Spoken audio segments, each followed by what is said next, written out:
know the penalty. I tell them see you later fam, I do not need this jealousy. I got no time for failure man, I wanna leave a legacy. I lock in and I'm sold out, pop up for the whole crowd. I got this, I roll out, I promise, have no doubt. I'm all in, here I go now, call in, you ball out. Take hostage, the pros now, they novice when I throw down. We gon' make it all the way. We don't care what they all will say. Don't listen to the hate, no. Listen to my fate, yo. Destined to be great, yo. And we gon' make it all the way. We don't care what they all will say. Don't listen to the hate, no. Listen to my fate, yo. Yeah, we like to go put me on ESPN, yeah. Put me on top of the tank, yeah. Pilots again and again, yeah. No, I ain't here to make friends, yeah. Taking it straight to the bank, yeah. I'm like a shark in a tank, yeah. And if your girl misbehave, yeah, I'll give your girl a mistake, yeah. That's making me out of my head, yeah. I don't belong in my bed, yeah. I should be famous instead, yeah. I will not stop till I'm dead, yeah. Never let them hate, tell them I'll be great. It's gotta be my fate, you can take it to the bank. I just wanna get it while I can, and when I get it, I'll be damned if I'ma let it get away without a fight. I got a plan, yeah. We gon' make it all the way. We don't care what they all will say. Don't listen to the hate, no. Listen to my fate, yo. Destined to be great, yo.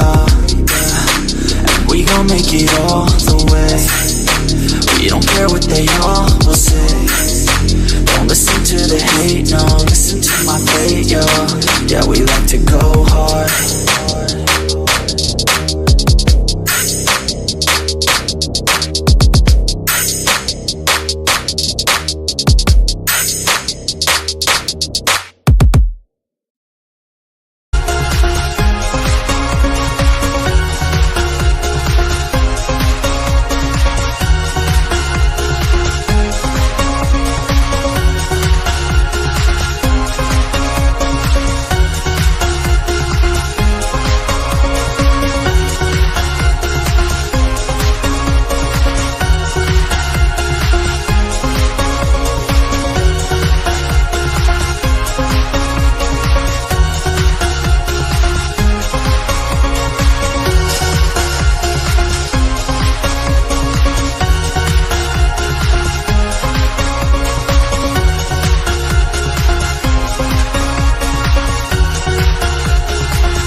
I wake up every minute with a fever dreams. I push a mind to a limit where it needs to be. I work blind, got vision I don't need to see. I'm picking mind over matter, I believe in me. I need to find more hours in the day to breathe. Need to find more power in the way I be. And when my mind turns sour with the painful scenes, I need to scream out loud, I can't stop me. I wanna be the greatest like Rocky. You know I leave them all hating like a hobby. I'm out here making moves like a lobby. And if you ain't with me, it's your loss. See, I got my mind on the facts, I'm a python. Grab what I like real fast, choke until I have everything I attack, everything that I lack, everything that I want, and I see, matter of fact. Cause I'm my own worst enemy. Only if I let it be. I can control anything if I can just think carefully. I control my destiny. Deep up in my mind I manifest it. Every morning I wake up obsessed, and everything I do the best. And deep within my mind you know I'll always manifest it.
If I can just think carefully, I control my destiny.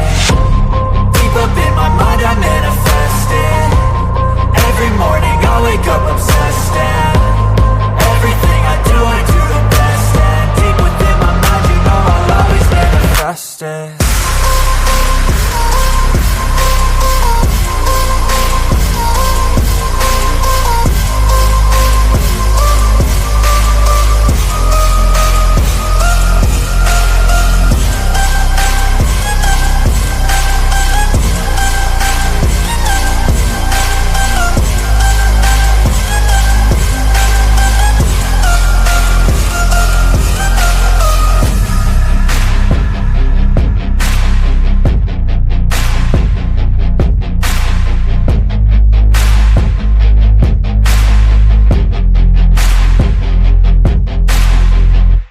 Hello and welcome to my Mind Over Your Matter. My name is Rick, and let's get the show started. Oh my god, my body's so achy. This weather sucks, man. I don't know. I'm getting older and I can feel it. I can feel every pain, every joint hurting me.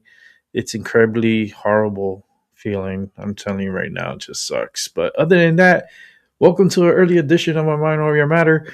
I decided to come on a little early today because I definitely would like to watch the national championship game versus, well, Miami versus Indiana. We got the number 10 Miami Hurricanes versus the number one ranked Indiana. Who's, I guess, Indiana, I forgot how they call themselves.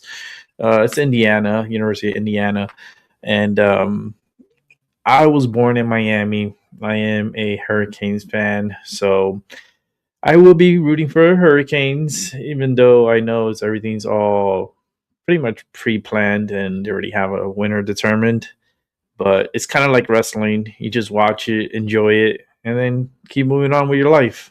And with that said, let's get to the news because I want to tackle all of what I have open for us to watch tonight.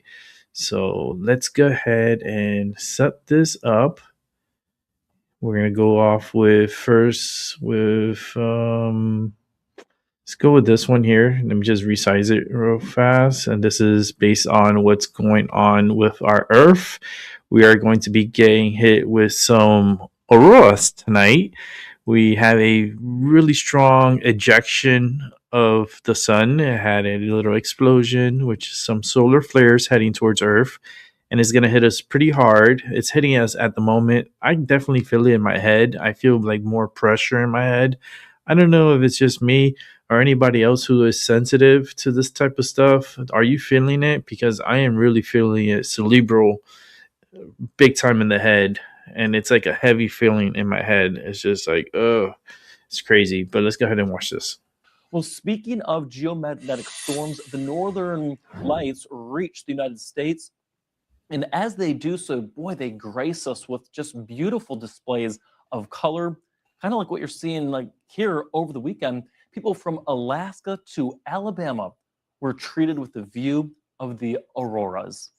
And if you missed it, don't worry, that powerful X-class solar flare yesterday means that the U.S. could see the effects of another geomagnetic storm tonight. So who better to talk to than the aurora guy himself, all right? Joining us now is Vincent Levia, the aurora photographer and chaser. Vincent, it is so good to see you. Thank you so much for joining us, especially today. Did you see the news? It was just recently posted. I saw it on X at this, the largest solar storm in 20 years. Are you not excited? That's wild. Yeah, I actually just saw that too. I was monitoring it in real time, and once it crossed over that threshold, I immediately posted it out as well. Pretty historic. Hopefully it's a sign of good things to come with this CME tonight. Absolutely. Yeah, we're looking at the tweet right here. So tell me your involvement. What do you do? You know, as the This is aurora really guy, strong. You see that we have a quote severe geomagnetic storm on the table. You're I an wonder if awesome we could have clear photographer. skies tonight What's for your this. reaction? What do you do? Yeah, so for background, I'm a space physics PhD student up here in Alaska, and I'm really passionate about aurora photography and following space weather. I'm really excited about this severe geomagnetic storm watch. Of course, a lot of things have to come in play for this Ooh, to it's actually clear pan here out, but tonight. chances are pretty good that will get some widespread aurora viewing tonight, Monday night, hopefully across the United States. Yeah, and tell me about some of the potential impacts. You know, we were talking before about how space launches, aviation, satellite operations. Do you think GPS units could be impacted by this severe solar flare? Yeah, so right now with the severe radiation storm, that could definitely affect a lot of different industries, including aviation. So, for example, polar flights may have to be rerouted to lower latitudes.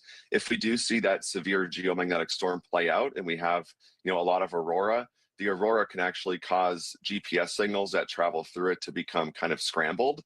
So that could affect the farmers. Intense currents in the atmosphere can also induce currents in the ground, which could affect power grids. There can be a lot of different effects with geomagnetic storms. The good thing is that, we have the NOAA Space Weather Prediction Center and other people monitoring things ready to mitigate any kind of effects that come our way. Yeah, and so tell me, in terms of timing on this, Vincent, so when can we expect this, what we call a CME, or coronal mass ejection, to actually hit Earth's atmosphere? Yeah, so this coronal mass ejection or solar storm that was launched with the X flare a couple days ago, that could hit as soon as in a few hours. It could also hit tomorrow morning. The impact time is around 7 p.m. Central Standard Time. That's what the Space Weather Prediction Center has put out along with that G4 watch. So the CME could impact right when they're calling for it, but there's always some sort of uncertainty with the CME modeling. So it could be as early as in a few hours, or it could also be tomorrow morning on Tuesday. What determines the pace or the speed of at which it is racing toward the Earth? I'm just curious. Yeah, so I feel like that's almost an open scientific question, but typically the stronger the solar flare, the faster and more powerful the CME. So we had an X-class solar flare, which is the strongest classification we have for solar flares, and it launched a pretty beefy and high-speed CME right at Earth. Yeah, and literally, I'm looking and quote, they are saying that this is a historic event, the likes of which that we haven't seen since October the 29th, 2003. Bring me back. Do you remember that event back in 2003? I'm curious, and what type of impacts did that have? I was not old enough to remember that, but Gotcha. I've definitely heard about it. I actually did. That was followed right by a G5 or extreme geomagnetic storm called the Halloween storms in 2003. And I was a kid, but I do actually remember seeing the auroras dancing all over the place. I grew up in the Twin Cities of Minnesota, so I remember seeing that storm. And yeah, we haven't seen activity like this, at least for the solar radiation storms, since that Halloween event back in 2003. Yeah, and Vincent, I have to ask you, right behind you, you have a really beautiful, it looks like a capture of the Aurora Borealis. I am so obsessed with these. Tell me about where can people go to capture the auroras? What are some of your best tip practices? I've heard like that sometimes viewing it from your cell phone is actually easier sometimes than actually like seeing it with the naked eye. Yeah, so I guess for tonight, if people are hoping that this solar storm hits and we get widespread auroras, I recommend going to a place with minimal light pollution. So that would be out of town, preferably with a clear view to the north. You also want clear skies, so no clouds. It's going to be cold in a lot of places, so make sure to be safe and bring blankets, water, food, tell people where you're going, things like that. Stay within the cell service. Using your phone is a good idea because it can see more colors and it can see more of the aurora than your eyes can. And if you have like a DSLR or mirrorless camera, you can also take that out, take a long exposure facing the northern horizon and see what you get. All right, Vincent, last question. What are you expecting? What are you expecting to see tonight? You're like making me excited over here. I'm always hoping for the best, but my expectations are always low with space weather events, which sounds bad, but there have been cases before where we get really hyped up and nothing happens. So I think it's important that people don't take things for granted, don't count their chickens before they hatch, and just hope for the best, monitor things in real time, and we'll just see what we get. Vincent, a quick little story time for you. I flew once to Iceland with some friends, and there was an event similar to this that happened. They said that we were going to see a bunch of Aurora Borealis. I rented a car. We were out in the middle of nowhere, and I was there at like 4 a.m. We didn't see anything. So to your point, I very much so counted those chickens before they hatched. I was very disappointed, but I am hoping and praying that tonight, for the first time, some of us will be able to enjoy the auroras. If you get any pictures, please let us know here on Fox Weather. We would love to show off your photography. You do an excellent job. Thank you so much, Vincent, for joining us, and best of luck tonight. Stay warm, and hope that I want to see if I could really catch something incredible tonight. pictures of the auroras this evening. Thank you. Absolutely. I definitely want to see if I can catch that tonight. Let's keep it moving. Ooh, I would not want to be in that. Holy shit. Oh, hell to the no. Look at that. Wow. Now that's a fucking accident. That's a crazy accident. I never would like to be in that. Hell to the no. Ooh, no.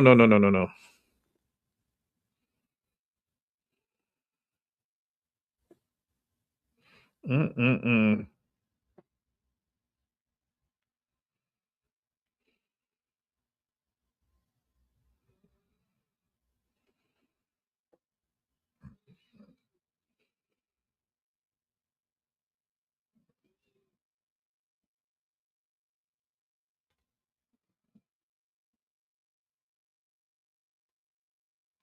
I would not want to be in that accident.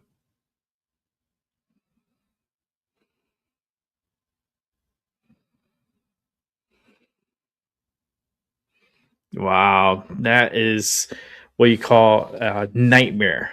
Who the wants to be in that? Imagine you driving in that shit, and all of a sudden you're like, "Oh fuck!" and then you have to like, pretty much, if you were going a little bit too fast, it looks like the conditions looked like it wasn't perfect for driving, but you want to slow it down when you are in these types of conditions. Yet people, they like to just go, and sure enough, they found themselves finding out because they fucked around with Mother Nature, and now they're finding out with all these accidents. What a nightmare. Oh my goodness. I would not want to be anywhere near this. Man, you just imagine you're driving, next thing you know, oh fuck, and then you have to slam the brakes, and then you don't have brakes because you're sliding because the conditions are not great for braking, and this what happens. A pile up of magnitude. Like, how many cars are in this? How many trucks are in this? Holy shit. Easily, like, look at it all the way towards the back. There's still more. Could easily be over 100 vehicles. Easy. Yeah, it's 100 plus vehicles. Holy shit. I would not want to be a part of that. Hell to the no. Mm-mm-mm-mm. Damn, man, this is crazy. Look at this. What a mess. Oh, I'm just glad. I hope nobody is seriously injured in this. I hope nobody has died because of this, but man, it does not look good. I mean, if you are in these types of conditions, you should know better. You should drive with more caution, um, less speed, more, give yourself more braking space in case you do have to come to a complete stop. That your brakes are going to slip, your tires are going to slip because the conditions are very slippery. you know Dana, oh my god, hey, how you doing? Let me see. Oh my god, long time no see. I hope you're doing great. Yeah, I'm doing good. I'm still alive, still kicking, having another birthday this Wednesday. Getting older. Yeah, just getting older. That's all it is. Getting older, maybe getting wiser. Can't be getting any more than I'm getting right now. I'm very appreciative and happy to still be alive and to witness what I witness on a daily basis. It's just so wild these days. And now let's continue on with some more news. 39 people are dead and more than 150 injured after two high-speed trains collided in Spain. What? One train was traveling from Malaga to Madrid when it derailed and crossed over the adjacent track, hitting the other train. Rescue crews have been working round the clock. The Spanish Transportation Ministry says the death count could still rise. ABC foreign correspondent Tom Sophie Burridge is near the scene. Yeah, we've just been hearing from Spain's Prime Minister Pedro Sanchez, Diane, declaring 3 days of national mourning. You can see. Well, how you been? Spain's I civil hope you're guard doing good. blocking, restricting life is access to that treating you road, good. which leads up several miles down the road to the crash site itself. And the sense we're getting from Spanish officials is still that there is work ongoing to recover from the wreckage, basically, of those two trains. It's a remote site. The video and the images kind of indicate that. And, you know, as we've been hearing from Spanish officials, there is nothing right now to indicate what caused the first high-speed train to derail, some of its carriages to come off the tracks, move across onto the other side of the tracks, and then, of course, that high-speed train traveling the opposite direction, south, down. By the way, you look great in your picture. You look so great. I hope you're doing great. Those rail cars of that initial train which derailed. You know, Spain's transport minister underlining that this was a straight stretch of track, saying that the train which initially derailed was a relatively new train, and the stretch of track itself had undergone serious renovation work, which finished just 8 months ago. And also the train had passed its last inspection just 4 days ago. So an appeal also from Spain's Prime Minister that people should not listen to disinformation, that they should not listen to speculation. That investigation in the earlier stages. At the moment, I think the focus is still on that recovery operation. We've seen heavy machinery heading up that road just minutes ago. And of course, a lot of focus on the victims. We've seen relatives of families, we think, coming into this area. They've been now giving DNA samples, a very grim task for them, a desperate situation. And of course, the injured, more than 40 people still in hospital out of the 150 plus injured in this tragedy, and more than 20 of the injured said to be in a critical condition. Diane? Tom Sophie Burridge, thank you. Wow, that's so sad. There's going to be a lot more people dead on that accident. Man, that's crazy. We want to turn now to a breaking news development regarding a train collision that happened in Spain early on Monday. Take a look at this, some of the footage that we have gathered from overnight, as we know now that that death toll has grown. The Associated Press saying this, that Spanish police say at least 39 people are confirmed dead. Diane, are you still here? The previous night in the south of the country, when the tail end of a train jumped the track, causing another train speeding past in the opposite direction to derail. The impact tossed the second train's lead carriages off the track, sending them plummeting down a 4-meter slope, or 13-foot slope. Some bodies were found hundreds of meters from the crash site. That's according to the regional president in the area, who described the wreckage as, quote, a mass of twisted metal with bodies likely still to be found inside.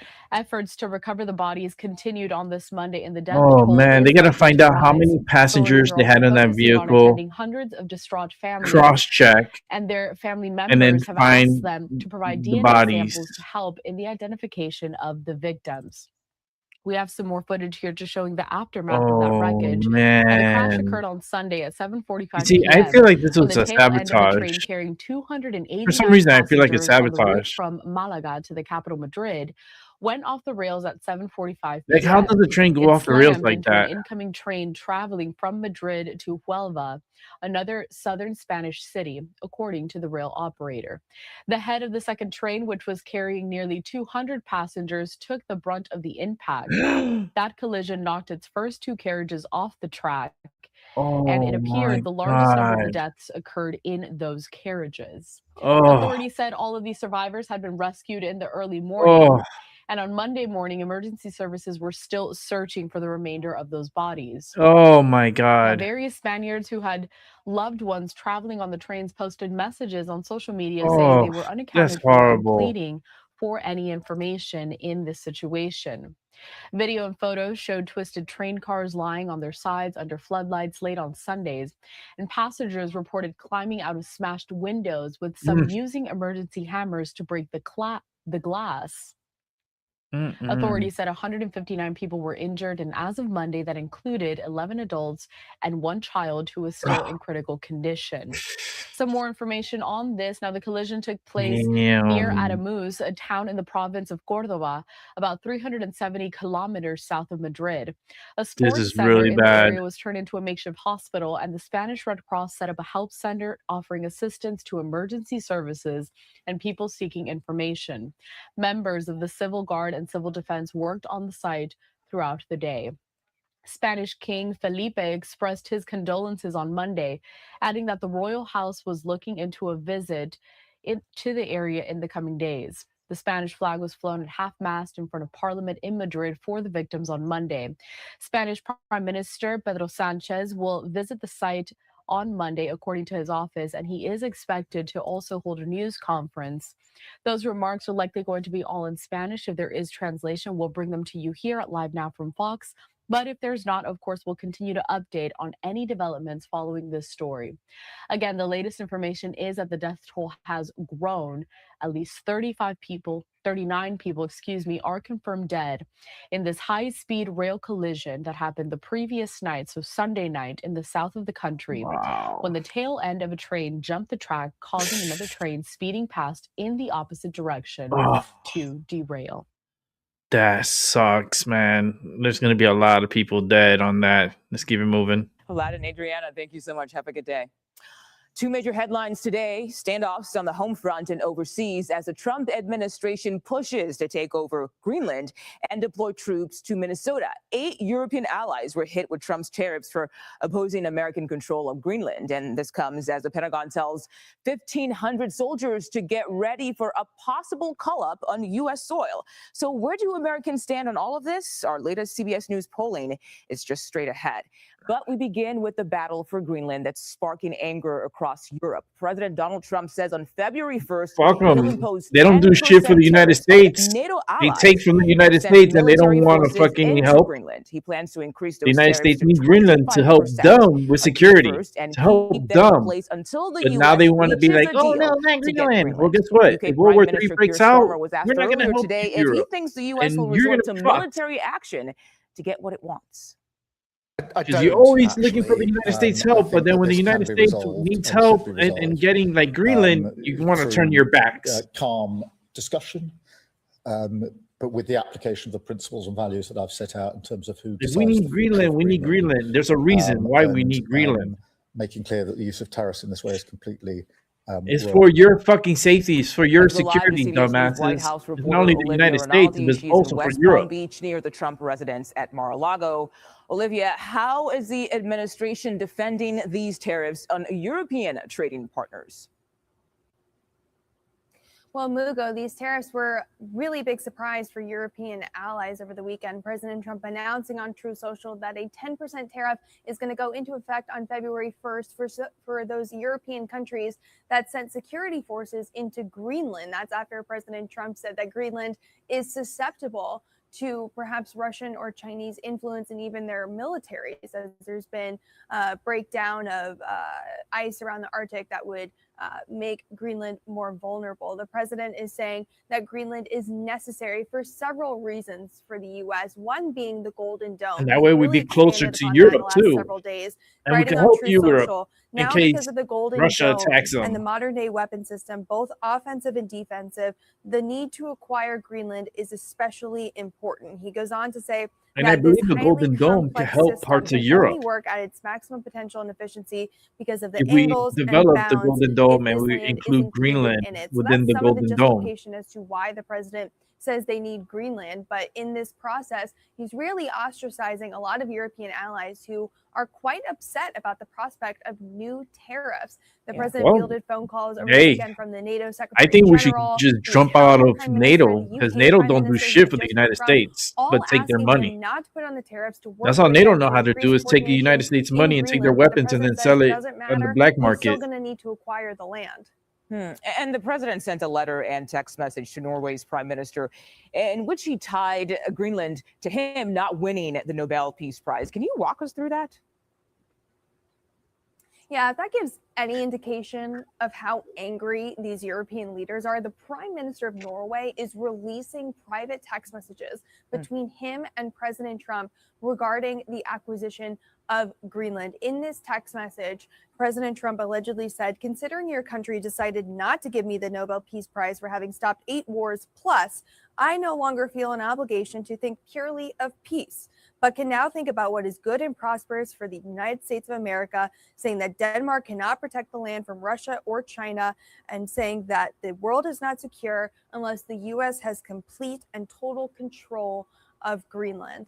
Quite notable there. And Mugo, just to kind of level set with you, the president is going to head to Davos, Switzerland tomorrow to participate in the World Economic Forum, where all of these European leaders that he has just angered will be. So there's certainly going to be a lot of news. He's going to about write that, to their who faces President and Trump going to tell them meets right with, to their face. what they say to him. Basically, the fallout from this story is the president heads to Europe tomorrow. So we're watching for that very closely, but certainly an interesting development over the last 24 hours with those text messages. Certainly is. Olivia Rinaldi in Florida for us today. Thank you so much. All right, let's keep it moving. The European Union says it is continuing to engage with the United States at all levels.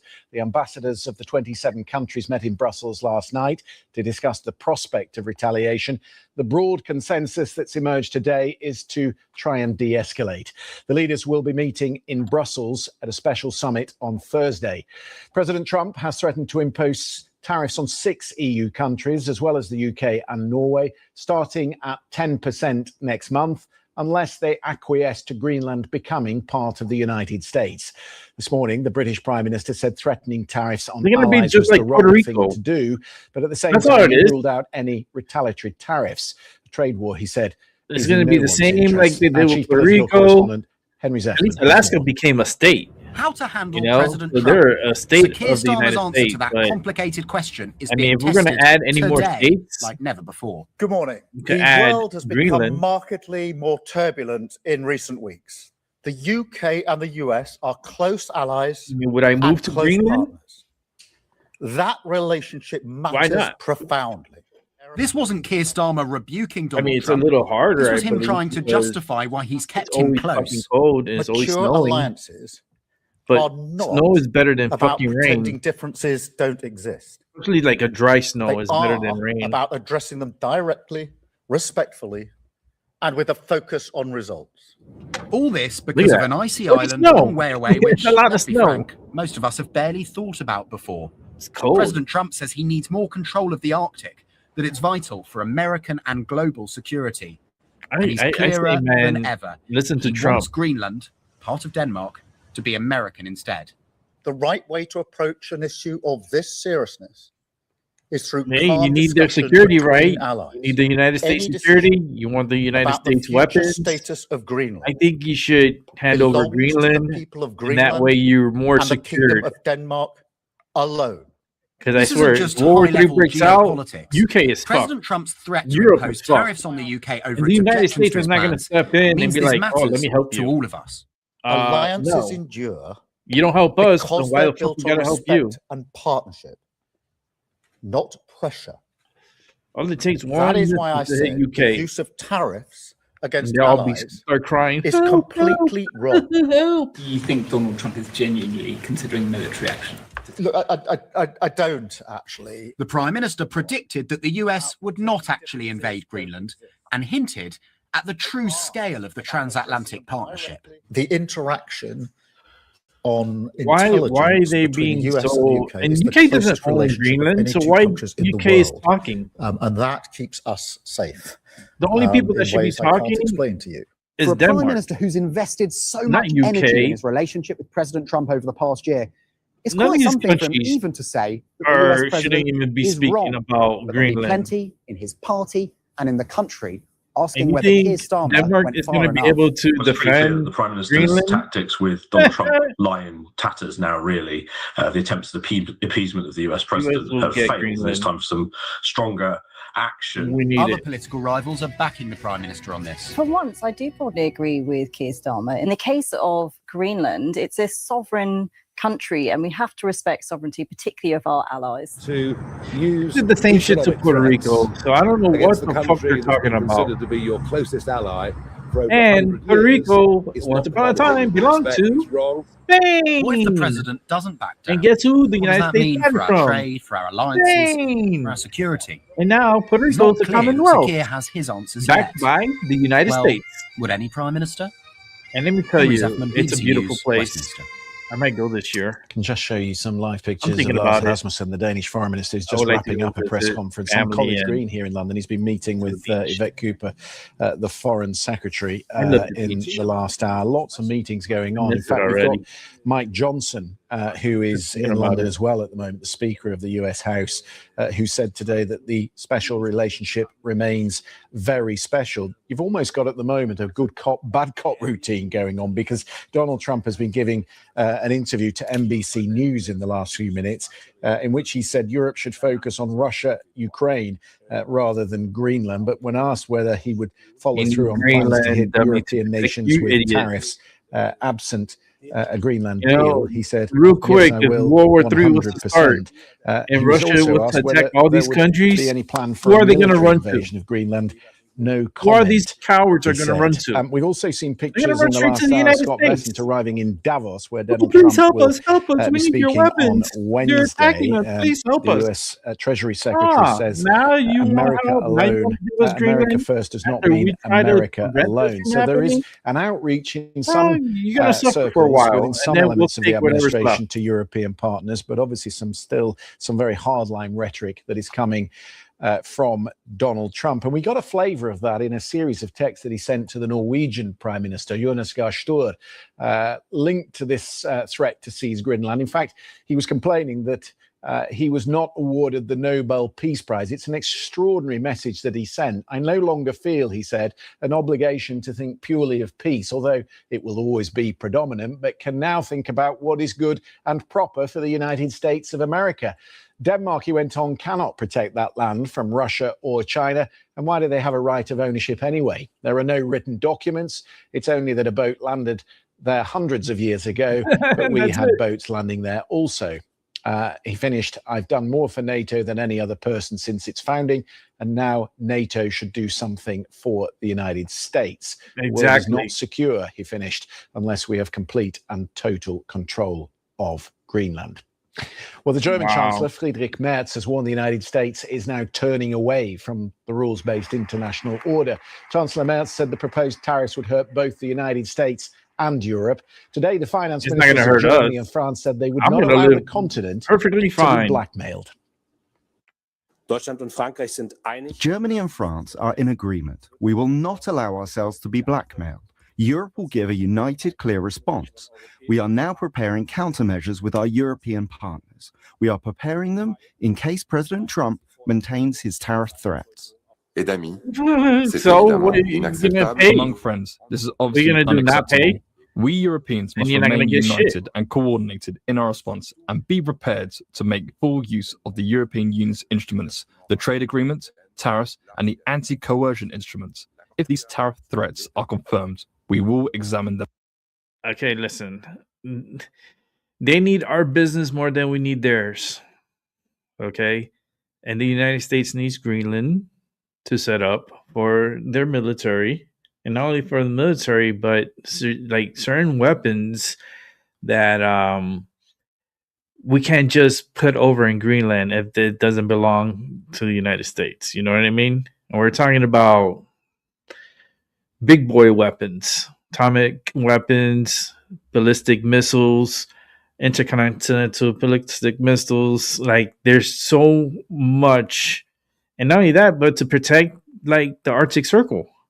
You know, and so forth. But it's just Europe is just, they think that they could just use us and abuse us, and then when we want something, they say no. But when they need something, we have to say yes. Here you go. Take all the money. Take the American taxpayer money, and then those guys don't even pay us back. Like, are you kidding me? The whole world, we're not this is not child support for the fucking world. We're not going to child support the whole world anymore. We're cutting that fucking payment system like right now. Fuck y'all. 10% tariffs on everything. Who gives a fuck? Like, what are we gonna buy from Germany? Whoever owns a Volkswagen, well, you could trade it in and get yourself a Nissan. You know, we do business with Japan. We do business with other people around the world, like South Korea, and there's so many other countries to do business with. I mean, the loser here would be Europe. Europe, you really don't have the cards. You know what I mean? If we're playing poker, you are the people that bluff. Trump, he has everything on his side. He has like the golden hand. Don't fuck with Trump. That's all, man. He's gonna do what he's gonna do, and you're gonna like it or not. You're just gonna just submit and give to him. That's all. Sorry, it sounds like that, but it just is. Trump is not the first president that wanted to go after Greenland. Not the first president ever to go after Greenland. So don't make it seem, oh, Trump.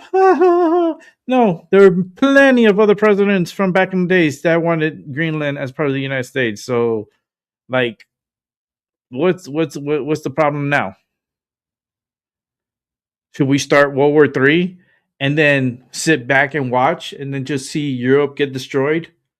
And then we're like, Europe is destroyed. So what should we do? Should we just worry about Greenland, or should we just take over Europe and just conquer Europe? I mean, if they want to play that, that's a pretty risky game they want to play. But we know Europe is not the strongest. You know, they think they're strong, but they're not. You know, they don't have the resources that we have. They don't have the weaponry that we have. Like, they look up to us, but then they talk shit to us at the same time. You know what I mean? And sometimes you got to check themselves before they wreck themselves, and you just got to go and slap them with 10% tariffs, and you see them all bitch and whine like little sardines in a can. No. Like, what the fuck? All right, let's keep it moving because we got more to watch, and it's only going to get better. So let's continue. Former CNN anchor Don Lemon has been warned by the Justice Department over allegations he joined a swarm of anti-ICE protesters He should be arrested. who burst into a Minnesota church in the He should middle be of Sunday arrested. service and accused the pastor of working with ICE. Lemon, who has been That was a documenting the service. increasingly violent protests following the shooting of Renee Nicole Good, live streamed himself alongside demonstrators with the Racial Justice Network, storming into the city's church in St. Paul, Minnesota, as they called out resident pastor David Eastwood, whom they accused of moonlighting as the acting field office director for ICE in the North Star State. What? A David Eastwood is listed as an employee with the local field office. However, the Post could not independently confirm whether he was the same person who heads up city's church. Eastwood was not at the Sunday service. Some service disruptors chanted slogans heard at the dozens of other protests that have wreaked havoc around Minneapolis. You're cursing inside a church. While others specifically slandered Wow, Eastwood for these people supposedly are so misrepresenting the despicable. ideals of his faith through Wow, his these support for Democrats ICE. are very disgusting. Lemon spoke This with is the human. congregation's lead pastor, Jonathan Parnell, who said the bombardment was shameful. I mean, this is unacceptable. It's shameful. It's shameful to interrupt a public gathering of Christians in worship. The Department of Justice is probing the Wow. demonstration at the church for potential violation of civil rights laws, specifically for I don't know what happened there. interfering with Christian worshipers, according to a post on X. Harmeet Dillon, the Justice Department's Assistant Attorney General for Civil Rights, chided Lemon on social media. A house of worship is not a public forum for your protests. Oh my It is a God. space protected from exactly such acts by federal, criminal, and civil laws. Ooh. Nor does the First Amendment protect your pseudo-journalism of disrupting Lemon a prayer wants to go to service. prison, you You know, are that on booty notice, clap. she wrote. In a follow-up post, she noted that the FBI has been activated and accused the protesters of desecrating a house of worship. Lemon has dismissed calls for him to be prosecuted for joining in with the group and defended his actions as protected under the First Amendment. No, that's the not MAGA protected under the First administration and the Amendment. fake news Get the fuck outta matters here. are losing their mind over something that's not even true, Lemon said, claiming he had no affiliations with the organization, defending Then his why you the actions fuck are as, inside the quote, church? an act of journalism. That's not act of journalism. Oh my god. Hold on. Let me just bring it back to me. We live in hell. We do. We're more and more I think about it, we're in hell, and we got to go through this because this is our punishment, and then we're given a certain amount of time here in hell, because we have hell and then we have different levels of hell. You have the normal hell where you're not a troublemaker or anything, but you're living and you're doing everything abiding, and you live your life in a daily, and you just witness everything like I do. That's regular hell. And then you got the a second level of hell is like when you get incarcerated and you're in jail or prison, and then there's different levels of hell within the prison system to, get like confinement and federal prisons and all that good jazz. I think we live in hell. We live in hell. We continue to fight. We never, not one day since I've been doing this, I haven't heard anything like, yes, peaceful, peace, let's talk, let's negotiate, no. Everything's been negative. No, like, how dare you with Greenland and so forth. It's like they're not seeing the picture. You have no choice. If Russia comes and they have these, like, Russia has weapons and they have futuristic weapons that can take out Europe, right? Like, you want the US to be closer, because right now we're pretty far away from Europe. And if something was to go down, you think we have enough time to go over to Europe to defend? No. But if we're in Greenland, we're just a few hours away, literally cross the strait and you're in Europe. And we enter more the battlefield and we're able to help faster and be more like on the alert, and we could protect UK, we could protect all in Europe. But from right now, do you think we could protect you from where we at in the United States? You're in the motherfucking other side of the world. Like, are you kidding me? All right, let's see what else we got here. Oh, we got another Don Lemon. Let's see what this one has. Okay, here we go.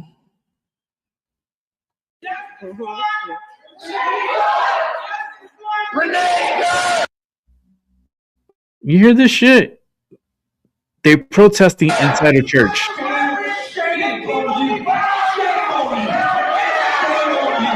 Dang.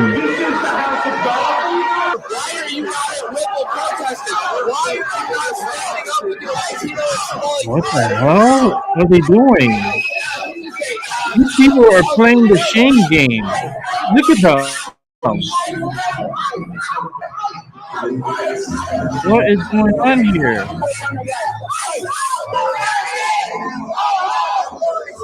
These people never been to church, right? These people never been to church.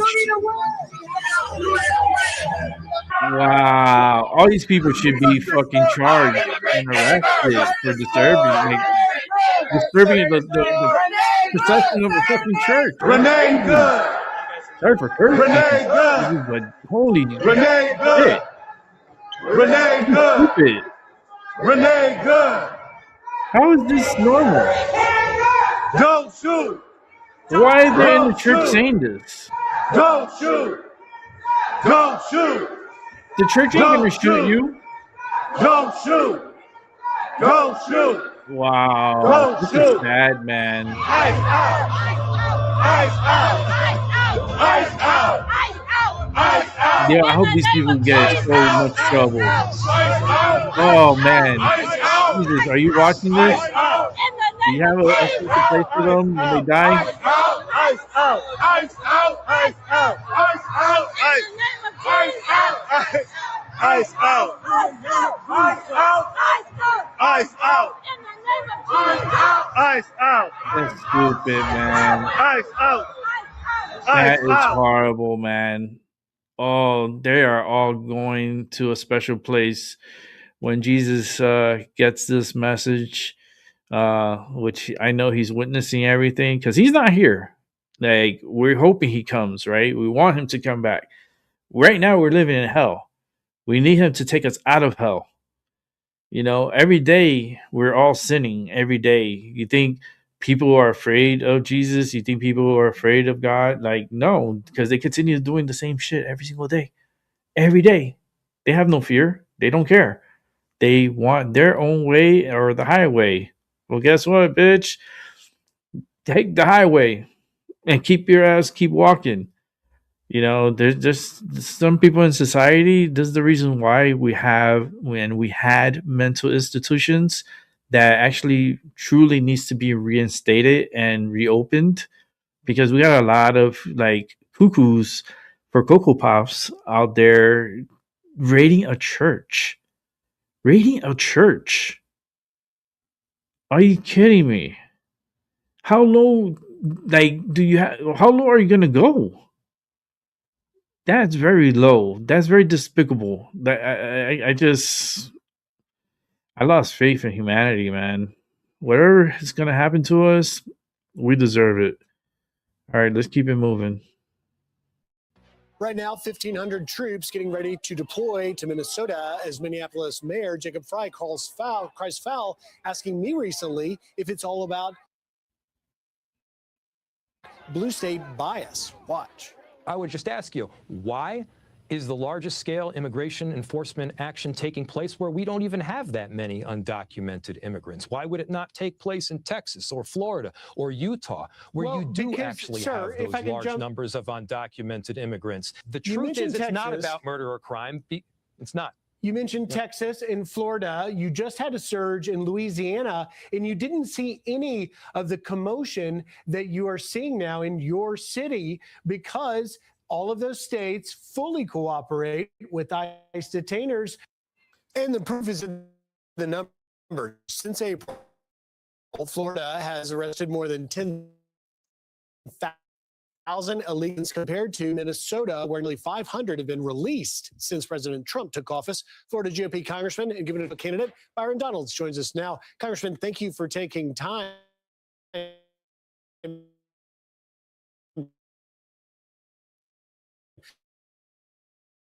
Your reaction to Minneapolis state bias? Uphold the Constitution. He does not want to uphold the rule of law. You want to compare Florida and Minneapolis? Governor Ron DeSantis, by the way, the best governor in the country, he actually made sure that local law enforcement in our state was cooperating with the federal government through the 287G program. Mayor Frey can do that very easily, where the Minneapolis PD will actually cooperate with ICE. But he doesn't want to do that. You see, Mayor Frey and Governor Walz, they want the crazy. That's what they're looking for. They want the AstroTurf protesters. That's what they're looking for. They're trying to stand up to President Trump because their party has no ideas, and they choose this route. So that man is a fool and a clown. That's why Minneapolis has terrible leadership. That's why you're seeing all this AstroTurf protesting in the streets, where now they're shooting fireworks at ICE agents. They're throwing rocks, and bottles at ICE agents. This is despicable behavior, but what do you expect when the mayor is an absolute fool? And we even saw, Congressman Donalds, this horrific video of these anti-ICE agitators crashing into a house of worship, into a church, because they believe the pastor had some ties to ICE. And there's a rich irony here, because just over the holidays, Governor Walz was warning that ICE was going to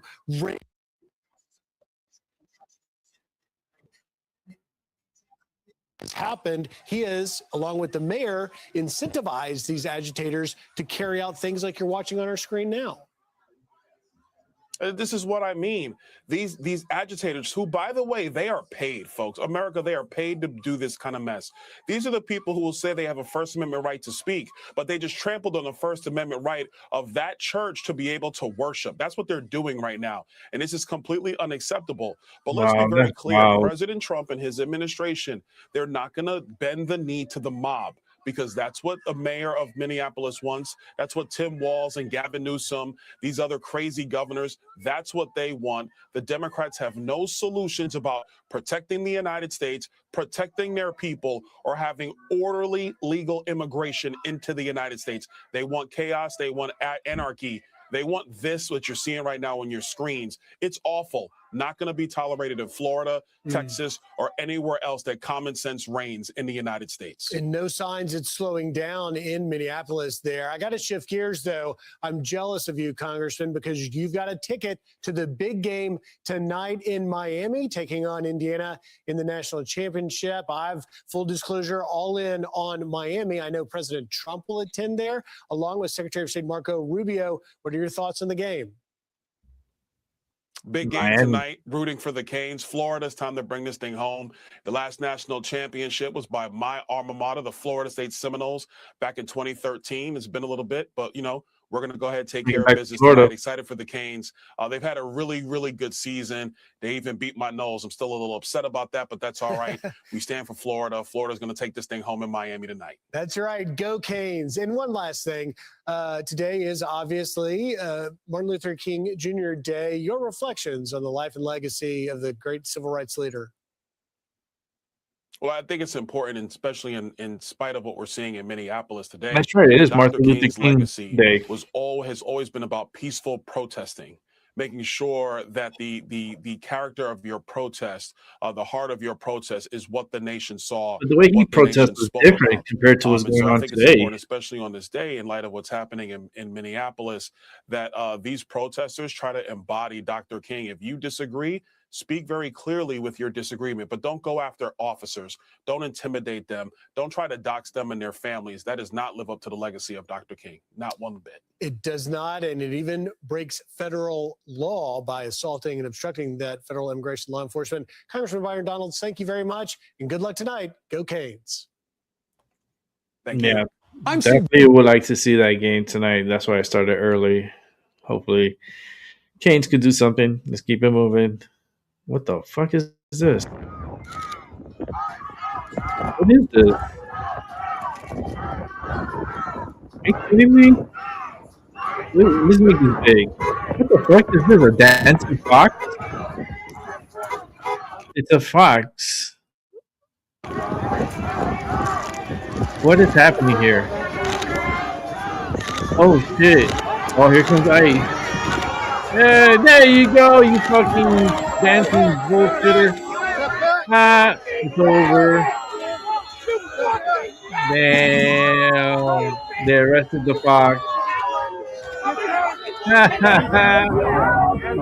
people, like that. How the hell these people live? Like, how, like, do they work? I know they're getting paid to protest, but damn, is it that much money for you to act like a fucking clown? Like literally a fucking clown? Are you guys warm in there? Why don't you get out of your car and freeze in solidarity with the American people? Oh, so it's all the Republicans, right?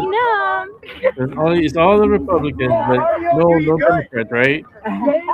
So the Democrats, what are the Democrats then? Full of shit?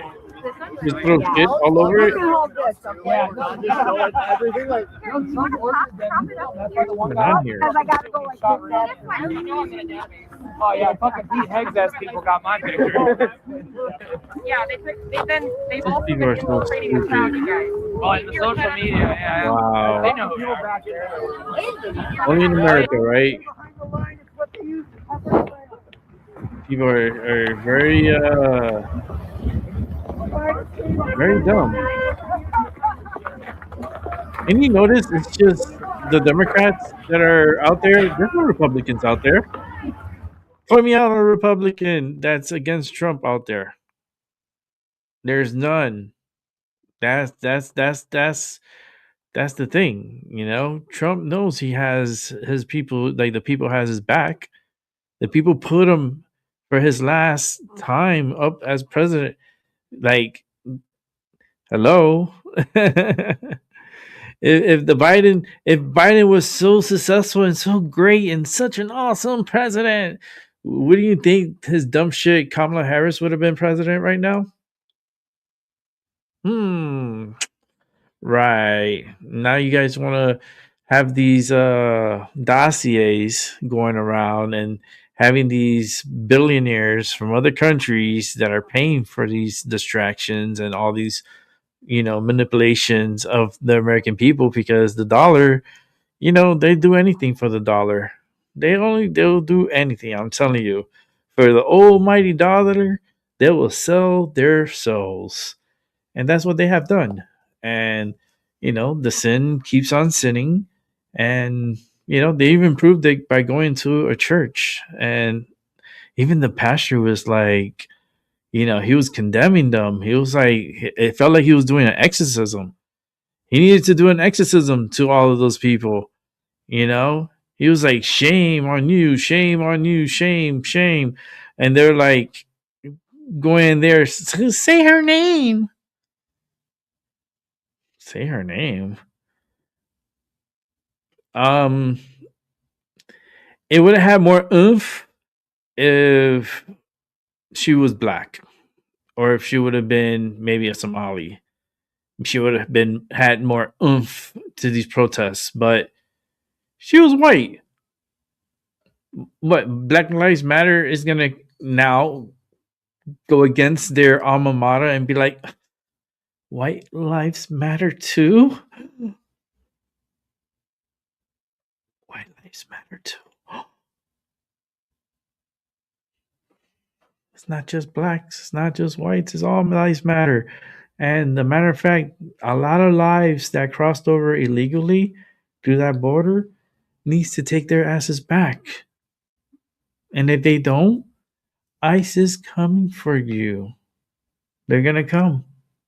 And nothing's gonna stop them. None of these protesters, none of the governor, not the mayor, not the city chief police, because they have orders from the president of the United States of America. Quote, united. Not divided, it's united. That's our boss. He's number one. He gives the orders. He wants these motherfuckers out. Hit the road, Jack, and don't you come back. We don't need this shit anymore. I feel like we're going through a horrible cycle, man. We're still trapped in this fucking vortex of the Twilight Zone. Every day, we wake up, continue to make mistakes. That's just the way it has been. It's just been so fucking crazy. Like, we need a phenomena. We need something big to happen to bring everyone back down to their knees. It's gonna happen, and y'all gonna regret it. You're gonna regret all your decisions that you made in your life to get you to where you're at today. You're gonna regret it. All right, let's go ahead and continue on with some more news. Other lights have the potential to put on a dazzling display tonight. But as WBZ's Jacob Wyckoff shows us, the stars need to align. So if a storm arrives, is New England in play? When solar energy reaches Earth, it doesn't spread out evenly. Most of the time, it stays locked far up to the north, lighting up skies in Alaska and Canada and places like Iceland. But during strong storms, like we have today, that glow can stretch farther south. And sometimes that's enough for New England. Earlier today, I spoke to Tony Rice, a NASA ambassador, who explained how this happens. Picture a donut around our Earth. That's the magnetosphere. That's that magnetic shield, if you will, that is protecting us. That magnetic shield usually funnels energy towards the poles, but stronger storms push that energy deeper, widening the viewing audience. That's why latitude matters. You being at those higher latitudes, you're going to see this far more often than we will down here in the south. But even then, nothing is guaranteed. If it is the wrong charge, it will be rejected by our magnetosphere. It'll bounce right off. Meaning the storm can arrive and still produce little to nothing. Of course, add in cloud cover, timing, light pollution, and the odds narrow even more. It doesn't hurt to go outside and look, but have the right expectations. This is a very rare thing. It's very, very difficult to predict. If the timing and the physics line up, New England could catch another rare glimpse. Yo, what's up, If not, Albie? the next chance may not be far off. We're at the tail end of the peak of this 11-year solar cycle. In the studio, Jacob Wyckoff, WBZ News. And of course, the key is to hold up your phone. I was going to say, you got to keep in mind that your phone will pick up the colors a lot better than your eyes will. Right. Sometimes that's the exciting part. Yeah, I wish I could. I would like to go to Iceland just to see the Northern Lights, because I just think it's so kind of like a once in a lifetime type of event. I feel like it's very special. Like, you don't understand the amount of energy that's hitting Earth for that to be created. And the fact that we glow and, oh my God, and treat it like it's a positive spectacle. In reality, it's not. It means the Earth is getting bombarded with like trillions of amount of energy coming from the sun that's going to cause our inner core to start acting up. And, possibly a big earthquake somewhere hitting, maybe within the next 24, 48 hours. Somewhere, in the upper sevens could be. We're living in unique times. I wouldn't doubt it. And let's keep it moving. We got still more to watch. You know what? Let me take a picture of this because the audio keeps going on this. I always have to restart it, and that's the reason I'm not gonna fucking pay on this month because it's bullshit that I keep getting this damn message during my show, and I'm trying to conduct the show here, and then take a picture of it. Take a picture, it'll last me longer. And I'm going to send it to them. And be like, you guys got to fix your fucking audio problems because every single show it does that to me. So let's go ahead and reload this up.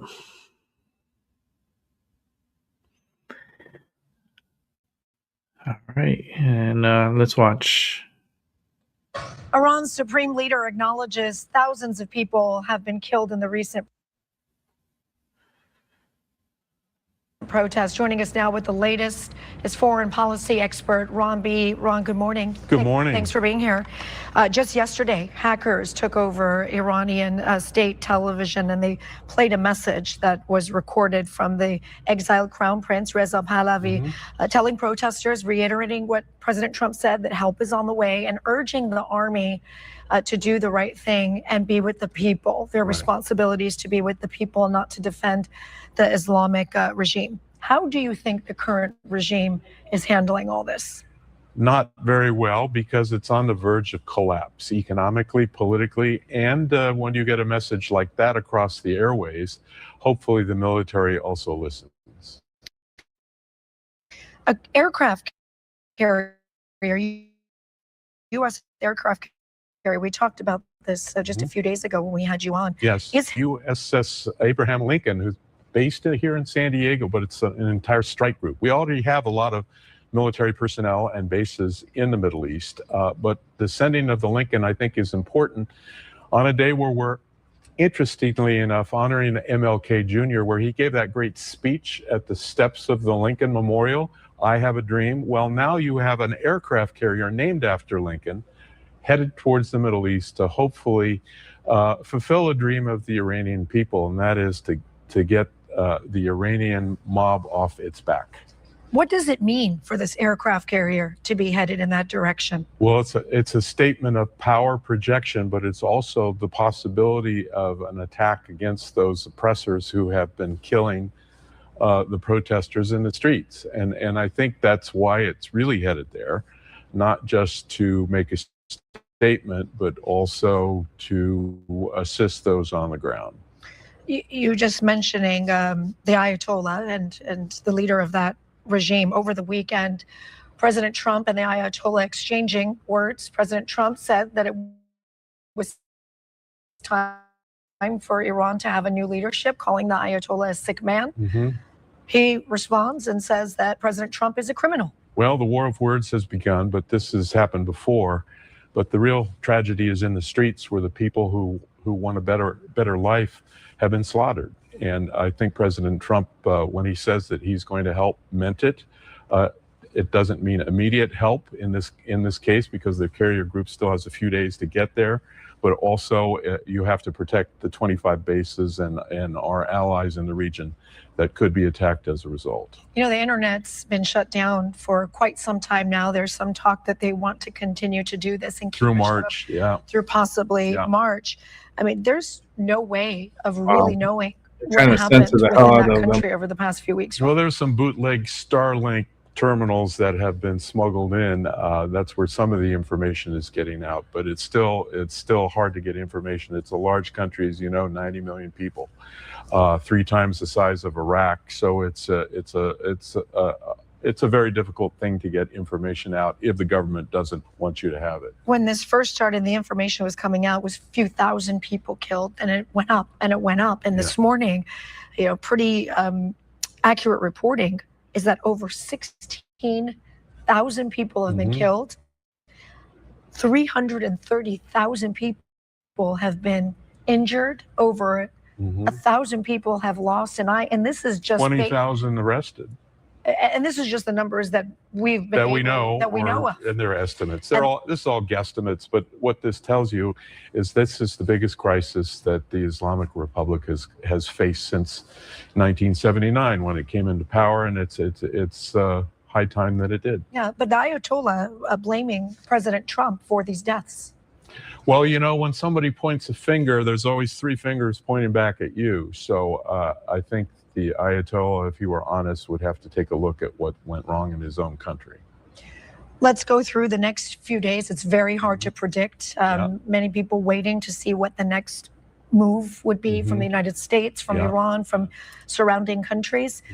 Walk us through what you think we might see this week. Well, what we might see is some sort of kinetic or military attack against the oppressors that are the IRGC, the Islamic Revolutionary Guard Corps, their thugs, the Basij, the paramilitary groups, the law enforcement that have been, the morality police that have been collecting people, shooting people, going after their relatives, you name it. I think that would send a message to the protesters that they have help. There will probably be cyber attacks against the computer systems and the electricity of those that are organizing the repression. And that could go from there. But it's up to the president, who has decided what options he's going to take. But he has publicly said help is on the way, and it's time for new leadership. You put those things together, I think something will happen. Something will happen. Ron B., thank you. We appreciate your time. All right, just continue. This California Congressman Eric Swalwell out with a new promise to punish ICE officers as he makes a bid for California's highest office. Watch. They're going to lose their immunity. They're not going to be able to drive. I will take your driver's license. Good luck walking to work. Also, I will direct law enforcement to use every power to prosecute them for battery, false imprisonment, and murder. There's only one side of the ball to be on behalf of Californians when it comes to ICE, and it's offense. A reminder that illegal immigrants are allowed to obtain driver's licenses in California. The New York Post reports Swalwell may not even have a standing to run for California's governor position because court records show he's got no real estate ownership disclosures in California. What an idiot. This is between 2011 and 2024, Liz. You want to be the governor of a state that you're not a resident of and you don't own property in? Did I read that right? Hold on, everybody. Look, he's a congressman, so he lives in D.C. But look, what is this not a lunatic comment from Eric Swalwell. Eric Swalwell of Fang Fang fame, let's not forget. The idea that he's not going to give ICE agents driver's license for one thing, I assume that's illegal. He's penalizing law enforcement agents doing their job because he doesn't like them and because politically that scores points for him. I thought this was really a horrific comment from him. How stupid can you get? Yeah, well, I think that, again, like the legal issues surrounding this Eric Swalwell story and his residency is interesting. But anyway, look, I mean, she makes a really good point, too. But by the way, California, this governor's race is going to be fascinating. I mean, this is one of the largest state economies in the nation and drives GDP of the country. Yeah. So it matters. No, 100%. And I think, this reminds me a little bit of when the Democrats were talking about defund the police, right? That was a big movement for a little bit. And then you realized, wait, we need the police, especially after the pandemic in New York City. And I think it's going to look really, really, in retrospect, it's the same type of fad that's going to look really poor. Well, I want to stay with Gavin Newsom here because the current governor of the state is now distancing himself from inflammatory remarks Yeah, about he looks ICE like agents. a devil, Here he is man. Look on at that his picture. podcast. He was speaking with political He looks like the commentator devil Ben there. Shapiro. Watch. Your press office tweeted out that it was. Hold on, we gotta go back. Hold Speaking on. with political. Look. Take a look at this picture. Look at this mugshot. Let me make it big. This motherfucker looks like a demon. Look at his hair slicked back. Look at how his grin, like his cheeks, like his eyes, looks evil. This guy looks evil. Holy shit. Yo, just put some horns on this guy. Put some horns and a tail, and there you go. You got your little devil. This guy's he looks like very demonic.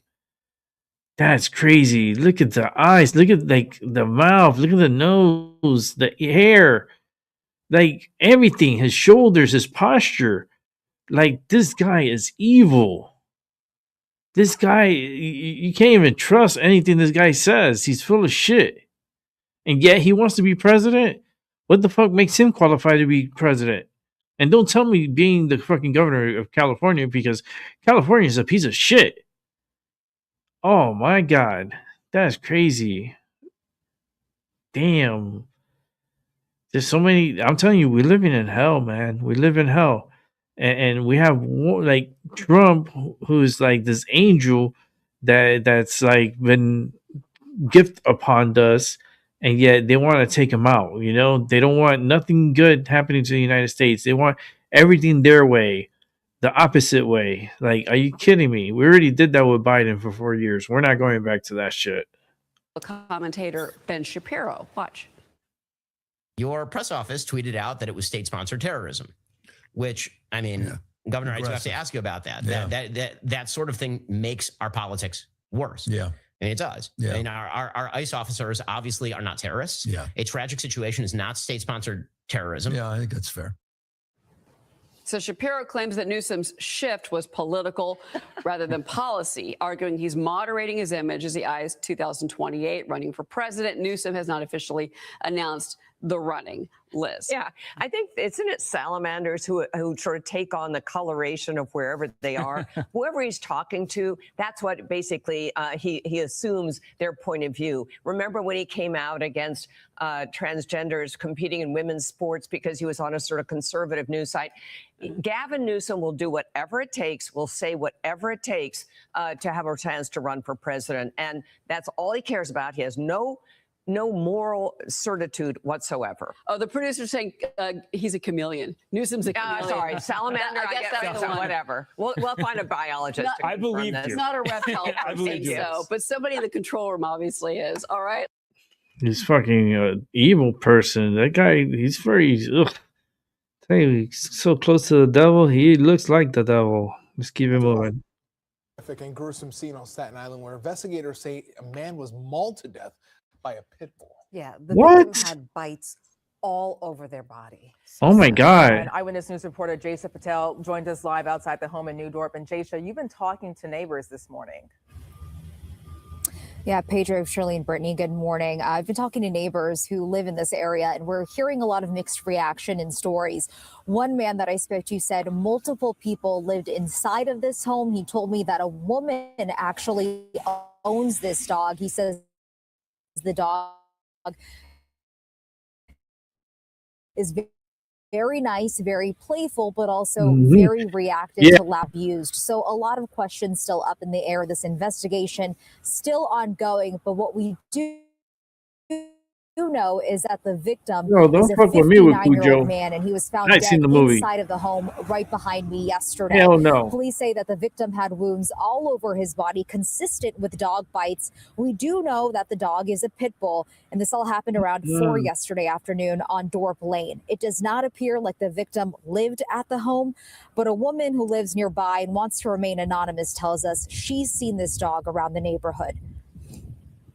This dog was abused because the people that lived there did not want this dog. Just the other day, they kicked it out and it was running down the street. And the owner, she was running after the dog with no shoes on. But it's been like this for like since the spring. The dog was outside for 3 hours barking. And I went to the house to see what was going on, and they said that they didn't want the dog in there. It's unclear at this time who exactly owns this dog, but we do know that the ASPCA was here on scene yesterday, and they took the pit bull away from the scene. Live Yeah, they're gonna kill it too. Channel 7 Eyewitness News. They're gonna euthanize it. It killed someone. Hello. Developing now tragedy in Gloucester County, where a community is mourning the loss of a longtime high school coach and his wife, both killed after their car crashed into a home in Mullica Hill. The cause of the crash is still being investigated. As our Ellen Koloje reports, their deaths have shaken up a close-knit community. So many students and parents and residents here in Mullica Hill are remembering a beloved high school coach who meant so much to so many people. He was a hard-nosed coach, but he saw something in me I didn't even see in myself. So it was real special. He told me to work hard. When Jimmy Owens heard the news that his former basketball coach had died, he was devastated. It's personal because he taught me so much. 72-year-old Thomas Hengel and his wife, Lisa, both died after their SUV crashed into this house on Banff Drive in Mullica Hill about 6 o'clock Saturday night. Harrison Township Police say the vehicle quickly exited the curb, then crossed over two lawns before slamming into the home's living room, causing the car and most of the house to go up in flames. No one in the house was injured. It's heartbreaking, especially like him and his wife. So, and it hits home. Like, you know, it's a small community, so I think everybody just touched everybody. It's just a horrible situation. Thank God there was no one in the house, but just for the school, it's just such a sad time. We're told Hengel currently coached girls track and field at Purdue Regional High School, but had coached basketball and both boys and girls track and cross country for decades. He was inducted into the Gloucester County Sports Hall of Fame in 2018, as seen here on their Facebook page. And former students say he taught so many life lessons with a fierce guidance that extended far beyond just sports. And also with my work ethic, I've been in business for like 30 years, and I instill that into my employees every day. Work hard, stay consistent, be great, be the best you can be every day. Jimmy Owens says he and many others taught their own children what Coach Hengel taught them, and his legacy will live on. Well, he instilled a lot in a lot of people, not just myself, but he's going to be greatly missed. In Mullica Hill, New Jersey, Ellen Koloje, Fox 29 News. And tonight, there's an online fundraiser to help the family who lived in the home damaged by the crash and fire. Organizers of this GoFundMe No, they don't have insurance? includes a Cherry Hill middle school teacher who's battling cancer. What are you going to help them her for? husband and their toddler. So far, $9,900 has been raised. Organizers say the funds will be used to pay for temporary housing and essentials.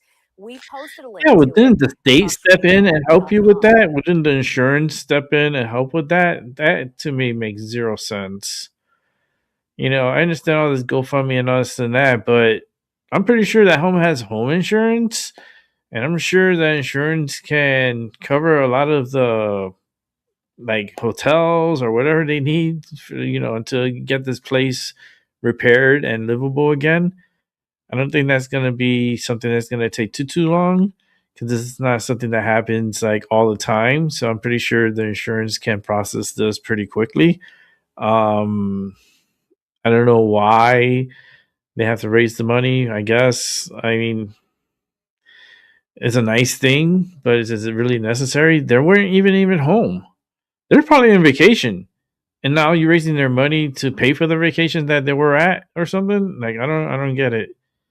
Like, I just don't get it. All right, let's see what else we got here. What's this? All right, we can watch this. Still got more to watch. Trying to get to the hurricane game tonight. Hopefully, Deep dive, we're focusing on the nationwide protests in Iran and the widespread internet blackout limiting information to Iranians and that what they're able to share with the world. A human rights organization now says more than 3,900 people have been killed and more than 24,000 others have been arrested in the protests. Iran's government has not confirmed exact figures of deaths and arrests. With the internet blackout now in its 12th day, a global internet monitoring company, NetBlock, says national connectivity in Iran remains extremely minimal. Joining me now is Masha Al-Mardani. She's the Associate Director of Technology Threats and Opportunities at the human rights organization Witness. So Masha, thank you for joining us. You have family and relatives living in Tehran. How are they doing, and are you able to communicate with them to hear about what they're going through right now? Thanks for having me on. So as of last Tuesday, the Iranian authorities turned on outgoing landline telephone calls. So I think something many people don't know is that when the internet shutdown happened on the evening of January 18th, there was also a communication blackout that occurred. But as of last Tuesday, outgoing calls were enabled. But of course, as we know, outgoing calls are monitored by the authorities in Iran. So of course, it's very hard to communicate. But what we have been seeing is there is a certain amount of Starlink satellite internet terminals available inside of Iran. And much of the documentation efforts that we've been seeing, many of the human rights organizations that are trying to verify very meticulously and methodologically the death count. And as you said, you had a recent figure by one of the organizations around 3,900. Of course, each of these organizations that come out with these figures say that they are in fact much higher because their access to information is systematically denied as, a part of what's going on. The Iranian authorities have turned off the internet to enable what is one of the possibly most historic large-scale massacres of protesters. I don't think since Tiananmen Square we have seen these numbers, and from all intents and purposes, these numbers have exceeded the deaths of those protesters back in the 80s in China. So the internet shutdown is very much the tool with which they use to enable these crimes to occur in the dark. Of course, there's threats on families of victims not to report these officially. The information fog is very much a part of what they are doing in terms of the repression and violence against the protesters. Given the information fog you were just talking about and the extreme communication challenges, how are protesters able to organize and get their videos and stories out to the world, including some of the videos that we've been playing on our airwaves? Like I said, there is a small window into Iran right now, and that has been enabled by satellite internet. And it's through Starlink terminals that have been smuggled into the country. There was a 12-day war between Iran and Israel last June. Starlink became popular and they, started off selling at $300 a dish, but they're now upwards of $1,000 to $2,000 US being sold. And so there's a very limited window. As a human rights organization at Witness, as someone who works on technology and human rights, we've been advocating for a way to scale satellite internet access to the Iranian people. Of course, normal internet access is encumbered by authorities and local infrastructure that they can control and shut off. So if there is a way, we've been calling on many different policymakers and governments to enable a more kind of scalable form of satellite internet, which is called direct-to-cell satellite internet, which is something that companies such as Starlink have already been developing. And so there must really be a way to take away this cudgel that the Iranian authorities use to enact such massacres, and that is by giving free access and providing free access to the internet in a way that we can witness and properly document these crimes, because they are ashamed of what they're doing and they are trying to hide it. And they have been putting forth a massive information operation as well as this type of censorship to ensure that the truth about the scale, which from all anecdotal reports, professionally and personally as a Iranian, the scale is really unprecedented. I mean, if you speak to any Iranian that has any connection inside of Iran, they know at least one person that has died in these protests, if not handfuls of individuals, if not handfuls of individuals across every single neighborhood in Iran. It's very hard to describe the total scale of the deaths, and the information fog that is being enabled is really making it hard. I mean, here on ABC News, of course, you have to point to a verified number, which is 3,900. But of course, because of the information environment, we don't know the full scale. And a recent report, for example, from medical workers says that it's above 16,000 protesters that have been killed by authorities. Wow, that is incredibly important context, especially bringing all that context around the numbers that we are able to report. Masha Ali Mardani, thank you so much. Wow, let's keep it moving.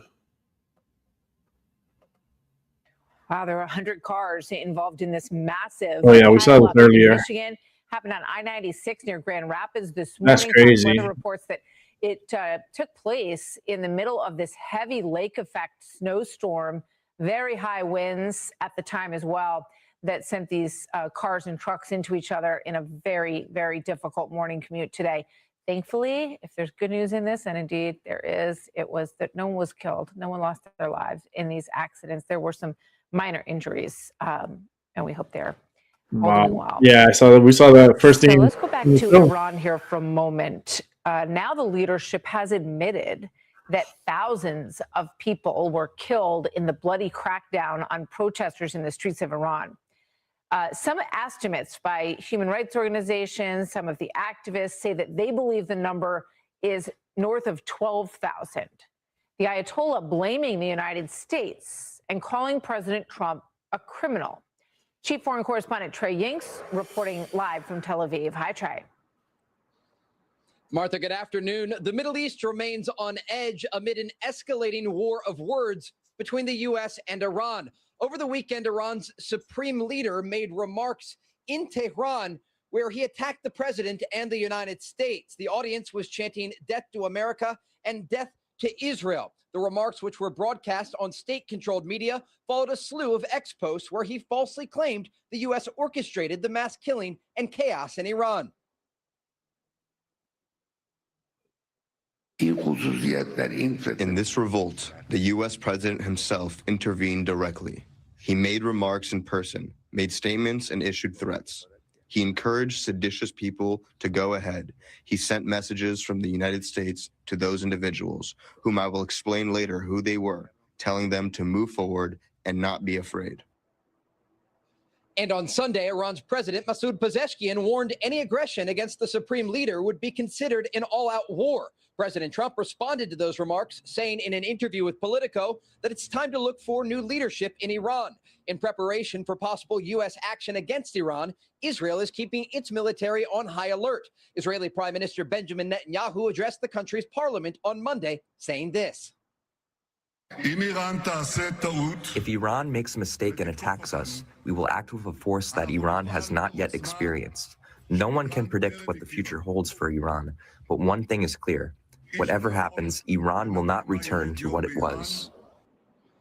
Regional countries have weighed in on the possibility of another direct war between Israel and Iran, and with the buildup of U.S. military equipment, some are calling once again for dialogue. In our view, the solution to all kinds of problems lies in a relationship of mutual trust. We invite all relevant parties to use common sense, dialogue, and diplomacy. I want it to be especially known that we are ready to do whatever is necessary to further reduce tensions. The Trump administration gave Iran multiple opportunities for diplomatic dialogue, but the supreme leader continues to threaten President Trump and reject U.S. efforts. Martha? Trey, thank you very much. Trey Yingst in Tel Aviv.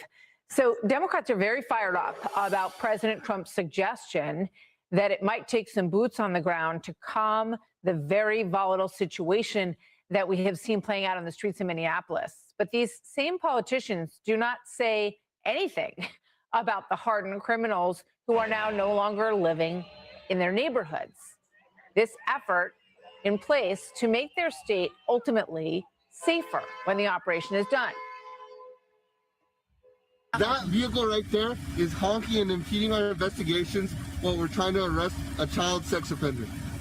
That's who you guys are protecting. Insane. Insane, he says at the end. Can you imagine how that agent feels as he tries to carry out the people? And it's very methodical, the way that they go about this in terms of who they are targeting and who they want to remove. My View host Laura Trump is up next. That's wild. That's just wild. This world is crazy, man. We live in a crazy world. We do start this Martin Luther King Day monitoring the tense situation in Minneapolis, where some 1,500 troops could soon be deployed amid ongoing unrest. This as several hotels across Twin Cities, including some housing federal officers, are closing down due to bomb threats. Those threats coming following a weekend of escalating tensions between protesters, law enforcement, and agitators. Agitators who have descended on the city to capitalize on the unrest and create social media content. One far-right influencer holding an anti-immigration rally, leading to a chaotic confrontation on the streets of downtown Minneapolis and further destabilizing the situation. But one of the most shocking moments from the weekend coming yesterday when protesters entered a church where an ICE agent allegedly serves as a pastor and disrupted the service. Wow. Yeah. It's horrible. Deep King. Shame on you. Shame on you. To say this is the house of God. Shame on you. Why are they in the church fighting with the like this is crazy. The They're gonna Department have of Justice to is now hire a saying cop. it is investigating that group for potentially violating the churchgoers' rights to exercise their freedom of religion. Yep. Now the Department of War saying it is readying 1,500 active duty troops to deploy They gotta to the arrest area all these if people, President man. Trump Yeah, a decides lot to of people invoke gotta the go to jail. Insurrection Act, something the city's mayor is speaking out against on NBC's Meet the Press just yesterday. In Minneapolis, crime is dramatically down. We don't need more federal agents to keep people safe. We are safe. Violent crime is down. Shootings are down. Carjackings are down in virtually every category, in virtually every neighborhood in the city. You know what's causing more chaos? Having these thousands of ICE agents and border control and apparently military, even potentially, on our streets. News Nation has been on the ground since the very beginning of these protests. We continue to be there today. Mills Hayes, live in Minneapolis. Mills, we were just here live together about 12 hours ago. I just checked. It is -4 degrees where you are right now. What are you monitoring today? Throw water at them. Watch them run home. Hi, Natasha. We're actually in St. Paul outside of the church where that protest happened Just yesterday. throw water at them. St. Paul police telling me that about 30 to 40 protesters interrupted the church That's all it service takes. Sunday morning, and that they did receive And they'll run real quick. 911 calls when this happened. People confused about exactly what was going on. Now, this protest happened early Sunday morning. The group going inside the church, interrupting the services, You know, they could chanting sue things them. like "Justice for Renee Good," "ICE out for good," The, "Hands up, the don't prisoner could shoot." sue And we these could hear protesters for some what they of did those and protesters asking people if they supported emotional ICE. harm, And emotional it appears damage. that they were targeting the church because they believed that You one know, of the pastors was a that they thought they local would, ICE official. you know, they could be, their lives could be on the line because of this. You know, I understand that what is happening is wrong, and I agree with that, but this can't happen. This is the house of the Lord. To do this is unjust. wow. Attorney General Pam Bondi says she spoke with the pastor of that church, saying that she's prepared to use the full force of federal law on attacks against law enforcement and the intimidation of Christians. The congregation's lead pastor said interruptions were shameful and asked anyone who wasn't Wow. worshiping to leave. ICE posting on X that agitators are going from hotel to hotel, church to church, hunting They for need to federal all law be enforcement who are arrested. risking their lives to protect officers. Meanwhile, They I should be did thrown speak in with one federal of the prison. organizers of the event. They Take need a to listen. serve automatically a year Do in you prison. guys feel like perhaps maybe you went too far? I know that there was one guy that was not. Listen. Listen I'm to the not going craziness. to go down this line of questioning with you. This is gaslighting. You Who has gaslighting. gone too far is Donald Trump, Kristi Listen to this Noem, clown. JD Vance, and the people who run ICE. Are you kidding me? She told me that they're Gaslighting. not worried about the Department of Justice So investigating them stupid. because they I wonder investigate who's everyone. paying That's her. what she said. And she also says that they feel like the media focusing on this is gaslighting the American people about what's What? happening here. Now, we also do know How is DHS that sources gaslighting the confirming that people? an ICE You supervisor see, these is one of the Democrats, man, pastors with their at this fucking church here, Natasha. whistles. Thank you for watching. Obviously. Subscribe below and download our News You Nation app know, right now on your phone, and you will get fact-based, unbiased. fucking crazy, man. It's just, I'm telling you, we live in hell. Prove me wrong. Prove me wrong. I want to see who's going to be the first to prove me wrong. Because everything that I'm seeing in this world, we're going straight to hell. We're already in hell, I mean, but waiting for Jesus to come. But damn, man, he needs to hurry up because these people are just too crazy right now. And I don't think that was part of the plan.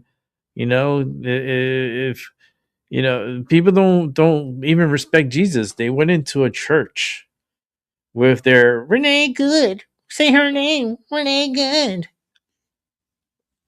Like, what the fuck? Like, are you kidding me? Oh boy. I'm telling you, when I die, I'm gonna let the Lord know everything. And I'm telling you, it's gonna be a horrible day for Earth. It's gonna be so horrible. And you guys gonna be like, holy shit, Rick did say he was gonna do something. And look. Yeah, mark my words. Let's continue. We begin tonight with a frightening morning for a local mail carrier. In broad daylight, a thief is captured on video approaching a mailman in central Fresno and robbing him at gunpoint. The gunman then walked off and is still on the run tonight. This all happened in a neighborhood off Hammond Avenue near Fruit. How the hell? It was just so surreal to think about that in broad daylight, that someone's going to rob a mailman. It's just nuts. Thanks for joining us tonight for Action News. I'm Warren Armstrong. And good evening. I'm Margot Kim. We're live here on ABC 30, Hulu Live, and wherever you stream. Action News reporter Brisa Colon is live in studio tonight with the latest on this ongoing investigation and reaction from neighbors. Brisa? Margot and Warren, this was a terrifying scene for neighbors in central Fresno. I spoke with one whose Ring camera captured the ordeal. You can see the remarkable moments following the robbery in a video you'll see only on Action News. Oh my God. This It is was 11 crazy. Thursday morning, this mailman on his daily route in central Fresno, when doorbell video captured a man wearing all black appear from the sidewalk. A different view shows the man with a hand in his pocket cross the grass to approach the mailman. That's when police say he pulled out a gun. And in a matter of seconds, robbed the mail carrier. All units be advised, Central's en route to an armed 211 that occurred But it was the moment right after the mailman continued to deliver the mail to one more house as the robber walked off before approaching a nearby car to ask for help. Give it up to the mailman who actually finished delivering the mail right after it happened. And then he finally, I think it all kind of caught up to him once the guy was gone. Police say the armed robber took off with the mailman's phone, wallet, and keys, not his bag of mail. The postman thankfully uninjured. It was a black handgun, and it had some gray on the top. Oh, and they took off Lord. on foot eastbound towards Fruit. Took the keys to the mailman vehicle, which is parked nearby.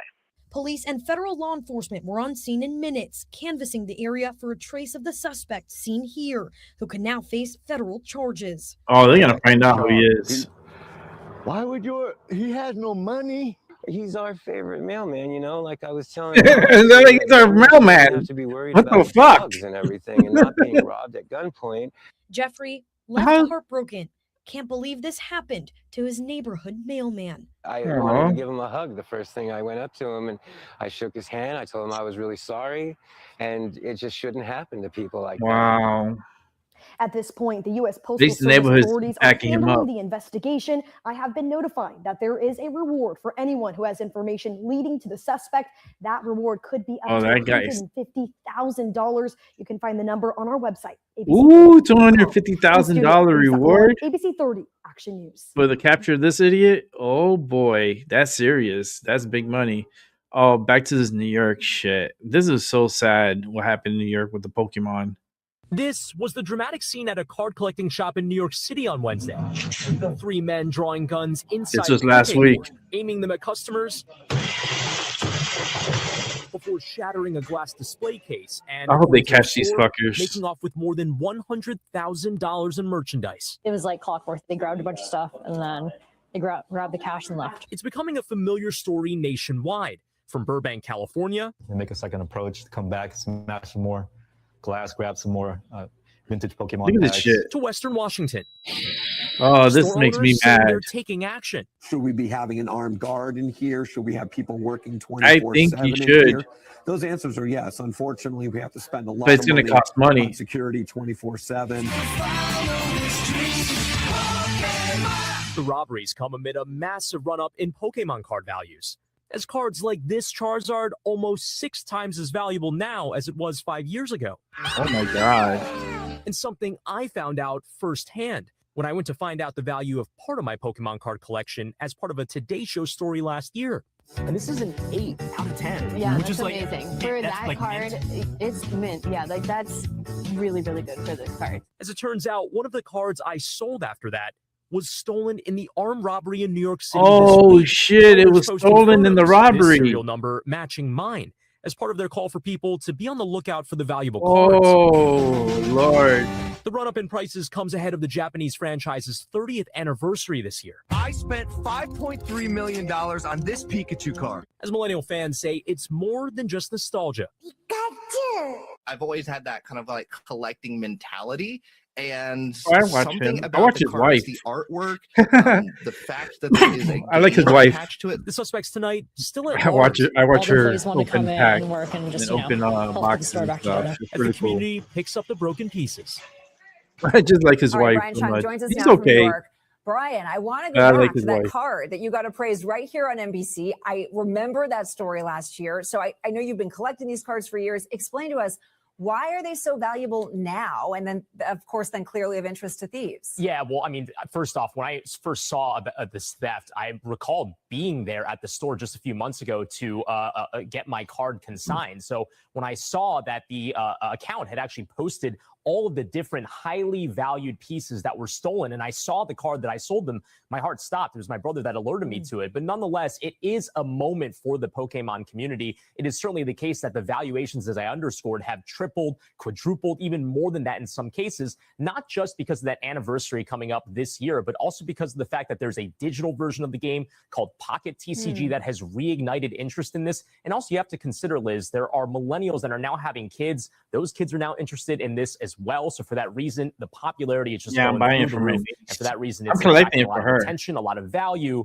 but also a lot of really scary situations like the one we saw here in New York City. Yeah, that's the only crazy Yeah, shit. absolutely. Really, really interesting stuff, Brian. Thank you for bringing us that story. We thank you for watching.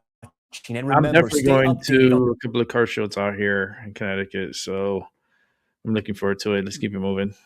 Tonight, Williamson County health leaders are working with the Tennessee Department of Health to figure out why Spring Hill, Thompson Station, and a portion of Murray County are seeing a rise in histoplasmosis cases. Welcome back to News 2 at 4. I'm Tori Gessner. And I'm Kendall Ashman. The area has seen 35 cases of the lung infection in the past year. News 2's Kenley Hargett has the latest on their investigation. To be honest, I didn't know what it was until I was diagnosed, but from my research and what I've learned in the hospital, it's a fungal lung infection. In October 2025, Spring Hill resident Jeff Kushner found out he had histoplasmosis, a lung disease that had him afraid for his life. I know that the oxygen saturation dropped severely, which put me on some heavy dose oxygen machines, almost to the point of a ventilator, and had to undergo a couple weeks of high dose antibiotics. After a months-long battle, he recovered from the illness, but he says he's still on antibiotics to make sure the disease doesn't return. However, the biggest mystery is how Kushner caught it. Williamson County health leaders say a cluster of people living in Spring Hill, Thompson Station, and northern Murray County have dealt with the illness. We want to provide you an update on this ongoing investigation that we've been conducting into this cluster of cases of histoplasmosis in the Williamson and Murray County areas. So while our investigation has not yet identified a single clear source of exposure that's causing this increase in illnesses, this is not uncommon for histoplasmosis. As Dr. Taylor Salmon said, it's an endemic fungus that lives in the soil, and we see across the entire state of Tennessee. According to the Mayo Clinic, histoplasmosis is found in bird and bat droppings and very common in the Ohio Valley region, which includes Middle Tennessee. People get the infection through breathing in airborne cells called spores from the fungus. Oftentimes, these spores are in the air during demolition, construction, and cleanup projects. Kushner is worried about others catching the illness and is concerned on whether the county needs to take more action to prevent the spread. If there is something in the air or the soil that is causing this, I'm still worried my family could catch it, my neighbors could catch it, friends, family, anyone. And the Mayo Clinic says farmers and landscapers are at a higher risk of the disease, especially because we live in the Ohio River Valley. If you are experiencing flu-like symptoms or breathing problems, you should contact your doctor. Wow, you don't want to get sick with that. Ugh. All right, just keep it moving. Right now at 3:30, a food delivery robot gets stuck on the Brightline train tracks and it's smashed. It was all caught on camera, so our local 10's Brett Neese speaking to residents in the area about it got hit. Fort Lauderdale with more on what this could all be about. Brett. Whoa. Well, Caroline and Ginny, so many of these food robots are able to get through busy intersections like this one in Fort Lauderdale. They're able to do it safely. But this particular robot stuck on the tracks, it met its match, and it begs the question, has the technology behind some of these robots outpaced public safety? Oh, it's gonna crush it. Oh, it's gonna crush it. A helpless food delivery robot stuck on the tracks as a train barrels towards it. Unable to do anything for the little guy, bystanders can only watch as the train crushes it and whatever food was inside. No! The impact enough to cause the Brightline to come to a temporary stop. No! Scary, and I mean, glad it's just Another a robot, Brightline but that it needs to be better managed. I think the robot should have gotten out of the way. The Brightline doesn't stop for anybody. As more and more of these food robots hit the sidewalks, more and more have issues. Like this one. Its wheels stuck off the side of the curb. Fortunately for it, two people passing by stopped to save it. Yeah, there are robots everywhere. Look at this on shit. its way. I think sometimes these cameras where it's self-driving autonomous vehicles, they can't really see the full picture of what's going around. Automated AI, all of that is really, really scary. I think people need to be a little more concerned than they are. You've seen them in Brickell, downtown Miami, Miami Beach. They're almost hitting each taking other. over Fort Lauderdale, receiving mixed reactions from those who live here. I used to work on Brickell. We saw them all the time. Again, it's taking away jobs for others, delivery, especially delivery people. But it is convenient in a way, especially if you can't leave the office and you need food delivered to you. So I think, it has pros and cons, just like everything else. Yeah, there you go. fucking con. No people injured in this particular crash, fortunately, just the robot. We have reached out to Brightline and both the company that owns that robot. We have yet to hear back. Live in Fort Lauderdale. You haven't heard back at him because the fucking robot's dead. Fucking poor robot. Got stuck and now it's dead with the food and everything. What's this? The city of Beverly Hills shaken tonight after a man was attacked and run over in broad daylight. Oh my God. From his injuries. Oh my God. Behind bars facing a murder charge. Fox 11's Rachel Aragon joins us live after speaking with the What the hell? people who live and work in the area. Rachel. Susan, it was this very area where police say they initially responded to a call of an assault with a deadly weapon, but we spoke to many people right here in this neighborhood. They say they could not believe a man died after first being beaten and then brutally run over. Just to hear something like that happening, like so close by, this is in Beverly was Hills. really, really shocking to hear. 24 Beverly hours Hills. after a man was attacked and then run over in Beverly Hills. In Oh my broad God, he was daylight. run over The shock too. still lingers for those who work in the area. A lot of my Oh friends my live so God. close by. Just knowing that something like that could happen here, I know, like, would shake them up for sure. Police say the suspect and the victim were involved in a verbal altercation. During the altercation, the suspect struck the victim multiple times with a metal object, then got into his vehicle. And from this video, you can see the suspect driving into the victim and running him over. Oh my God.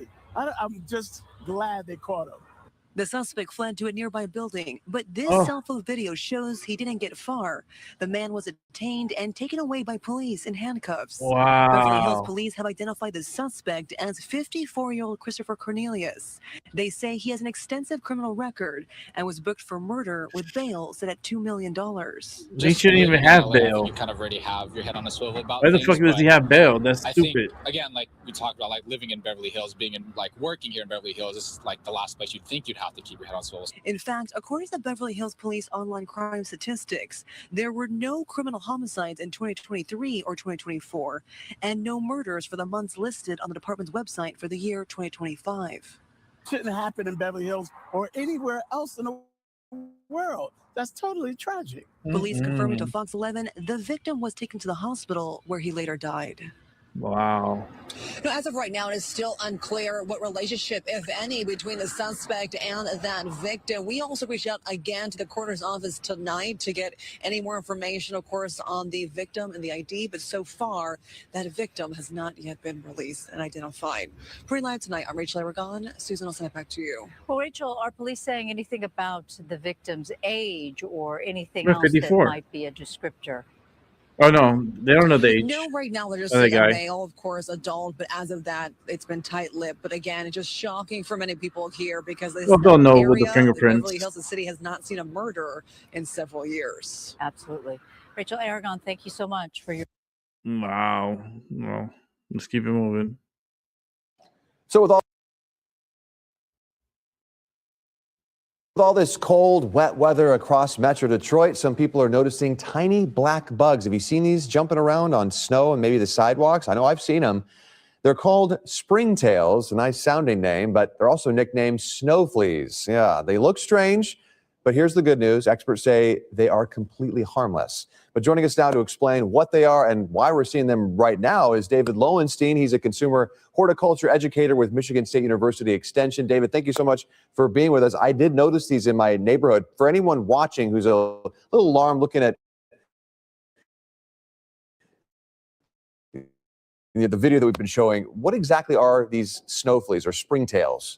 Organism that feeds on organic debris, things like leaves, moss, and algae. And they're unique because they're one of the few small creatures that are active in colder weather. Most insects and other arthropods, they tend to hibernate in the wintertime. And this one takes advantage of thaws in the winter, reaching the snow surface, trying to feed. Okay, David, people call them snow fleas. And when you hear the word flea, I mean, many of us are gonna jump and be concerned. Should we be worried about bites or skin irritation or them invading our homes or our pets? The good news is they pose no threat to us. It's kind of an unfortunate name because no one wants fleas anywhere around them. They get that name because of the way that they're able to jump. So fleas are good jumpers, and snow fleas, these species of springtail that's active in the wintertime, they also can jump anywhere from 2 to 4 inches, which may not be much to us, but that is many times the size of their body. They have a special appendage they use to jump, and they pose no risk to us. Yeah, when they bounce around, it's kind of the sight to be seen there. David, of course, you know, some people are seeing them in their homes and kitchens and bathrooms. They're outside in the freezing temperatures. They can survive in freezing temperatures. Why are they also in our homes? This one species of springtail is normally found outdoors, but there are a couple kinds of springtails that are attracted to moisture. They like wet spaces, and areas that are a lot warmer, like our homes, and that have moisture within them, like near sinks and bathrooms, can sometimes be a place that they are found. They find small cracks or gaps or vents that they come inside and take advantage of that warmer environment. Okay, but the good news, they're harmless. Just look at them outside. Maybe if you see them in your house, just say, you know what, they're not going to be there forever, but nothing to worry about, right, David? Correct. You could get a wet rag and wipe them down indoors. If you see them outside, just enjoy a quirk of nature. All right, a quirk of nature. I like that. All right, David Lowenstein with Michigan State University Extension. Thanks so much for taking the time this afternoon. I definitely learned something new today. Appreciate it. My pleasure. All right, keep moving.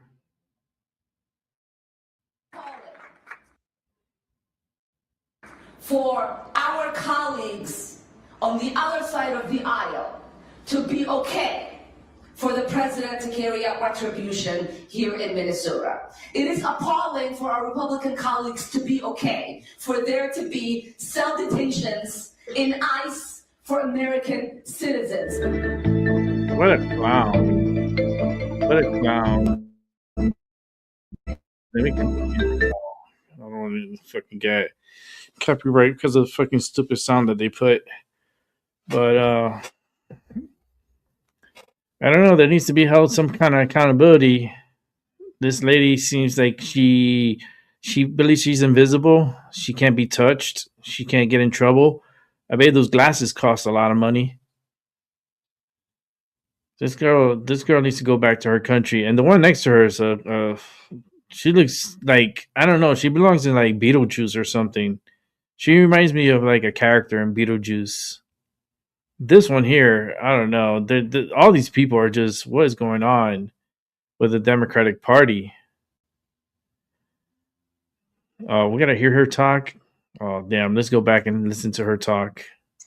And it is appalling for Americans to have to carry their citizen papers only to be told they are not sure if those papers are correct.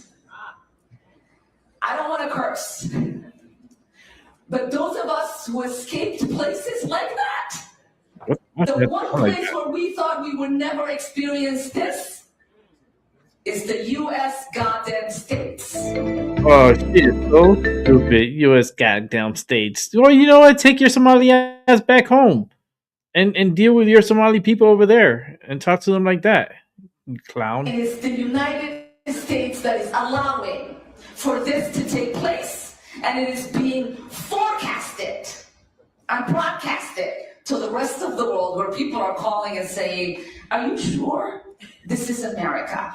I am ashamed, and we must do everything that we can. Things that the world revolves around her. The America we all escaped into. You think the world revolves around her? She's fucking crazy. Oh my god. Send her back to Somalia. See how far she goes. But American soldiers have been ordered by the Pentagon to prepare for possible deployment to Minnesota. That's according to a defense official. State officials have also mobilized the National Guard to assist with tasks such as crowd control and support for law enforcement. The Minneapolis Mayor Jacob Frey believes the act is to intimidate the state's residents. I don't think this guy's a freaking idiot. Holman understands the basic dynamic as to how stuff works in Minnesota here. It works.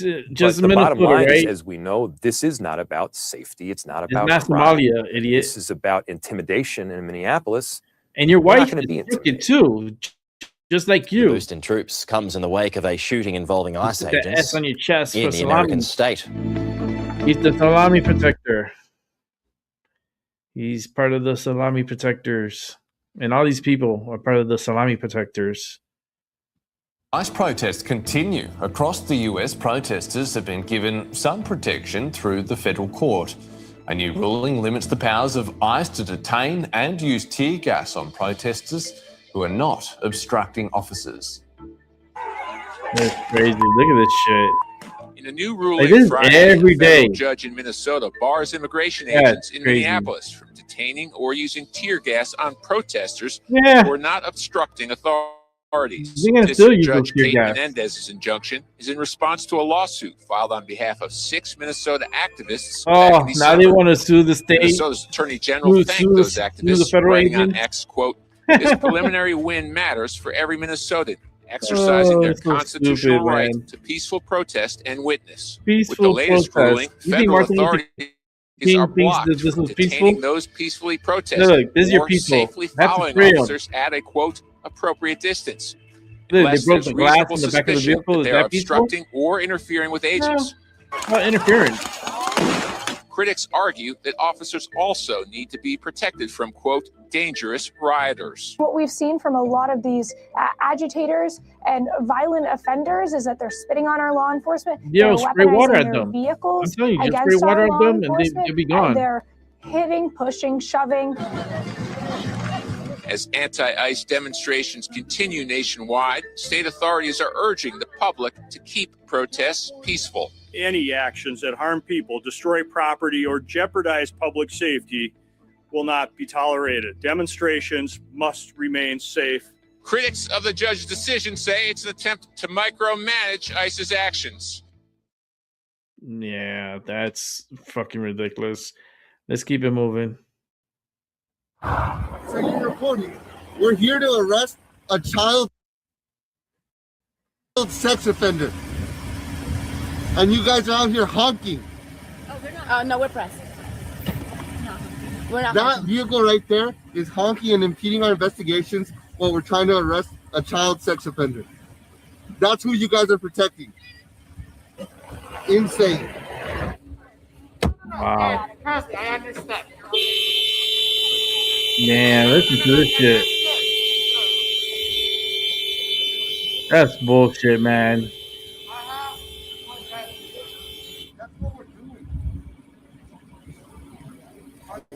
They're getting a sex offender, a child. Oh my god! This is beyond ridiculous, man. These people. What the fuck is wrong with these people? Yo, what's going? Like, what signal has gone through their brains? I want to play you this clip from an officer who has had enough with these protesters. Listen to this. Second reporting. We're here to arrest a child sex offender. And you guys are out here honking. No, we're pressed. We're not. That vehicle right there is honking and impeding our investigations while we're trying to arrest a child sex offender. That's who you guys are protecting. Insane. John, it is insane because we are having murderers deported, child sex offenders, rapists, and yet these protesters are doing everything within their power to try to obstruct. That's a key point, Rita. They aren't really protesting. What they're doing is interfering with these ICE agents who are trying to enforce federal law. That is a federal crime. You cannot impede and interfere with law enforcement. They'll do things like they'll park their vehicles perpendicular across the street. So they'll try to trap ICE agents in a particular place so they can't get out and go about their law enforcement duties. They harass them in a multitude of ways, and it's a crime, and yet they are not being punished. And these protesters aren't just agitated about ICE and deportation. They're also upset about the focus that has been on the fraud in your state, the fraud perpetrated mainly by segments of the Somalian community. Tell me a little bit about that. Do we yet know the full scale of this fraud? Well, Rita, we know some of it. The Feeding Our Future scandal is kind of the headline here. It has been for the last 4 years. In the Feeding Our Future scandal, so far, 78 people have been charged, 57 have been convicted. There have been a couple of trials as well as guilty pleas, and there are more charges pending. That's a $500 million theft. But the assistant U.S. attorney who has prosecuted those Feeding Our Future cases says that they've been investigating the $18 billion in Medicaid spending in Minnesota over the last few years, and he's concluded that at least one half of that $18 billion has been stolen by fraudsters. So we're probably looking at a fraud here of $10 billion or more.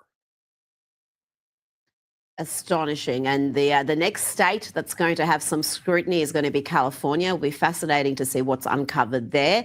Your governor, the governor of Minnesota, Tim Walz, the man who could have been vice president, is going to step down. How culpable is he for the dysfunction in Minnesota? Rita, he is highly culpable. He's absolutely responsible. He has actively encouraged resistance to federal authority. I call him the Jefferson Davis of the 21st century. He's threatened to call out the Minnesota National Guard to fight against ICE. And he mused in a press conference about being at war with the federal government. The man is an absolute disgrace, and he bears a lot of responsibility for what is going on now in Minneapolis.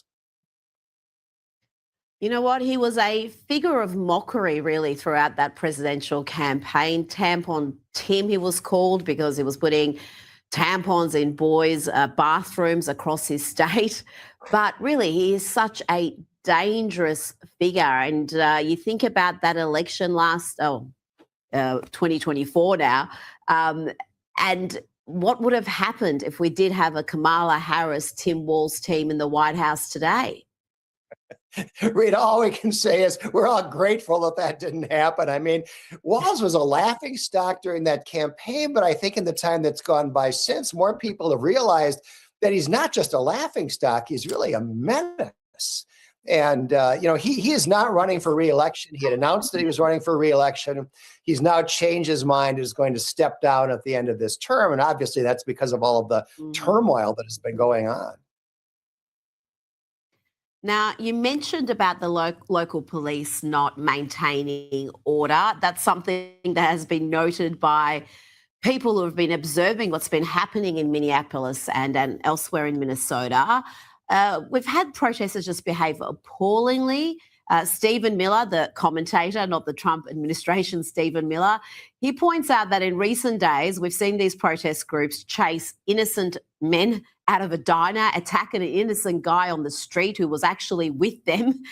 They harassed a innocent guy in an SUV, demanding that he show his ID. They blocked an innocent guy because his rental car plates, and they've now stormed a church service, as we played earlier. And he says, I haven't seen a single Minneapolis police officer in any of the video footage. How is that possible? What is happening there within the police force, and what orders are they receiving in terms of how to handle these protests?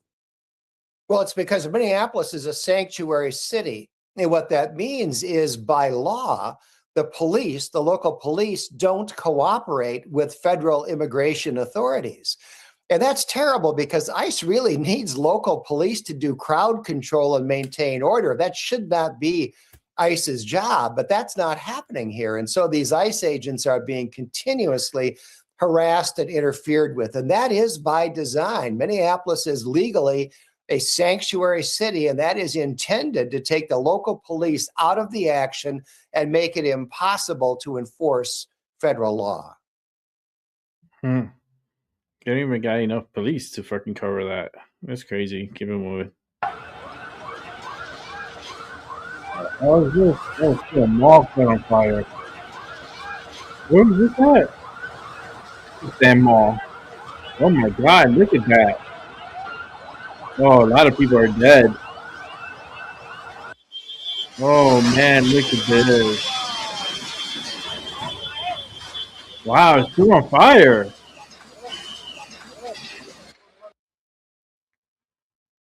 Oh, wow, that's disturbing.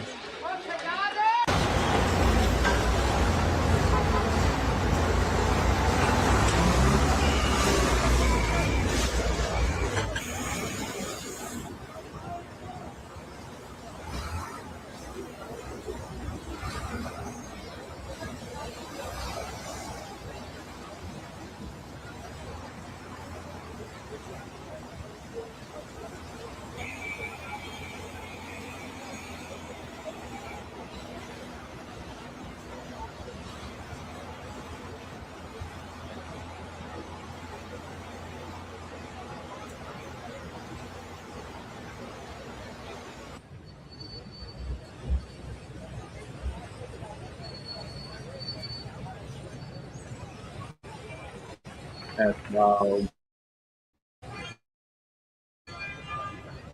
This is a crazy time this world is going through, man. Look at this. That's gone. That was a whole mall. How many jobs? How many people? Like how many establishments there's there, and it's all gone. Wow, this is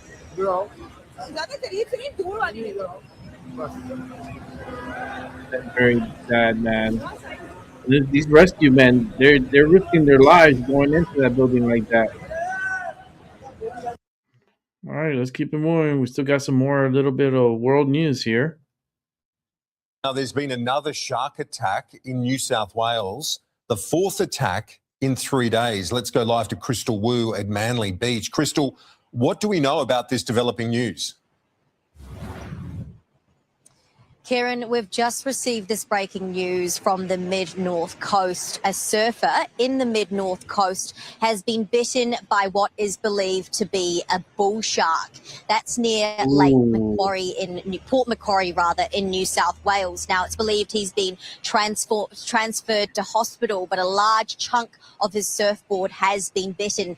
Breaking news just in from the mid-north coast papers. That's the fourth shark attack in just 3 days. The third happened here at Manly Beach last night when a 27-year-old man from Wollongong was bitten in the calf.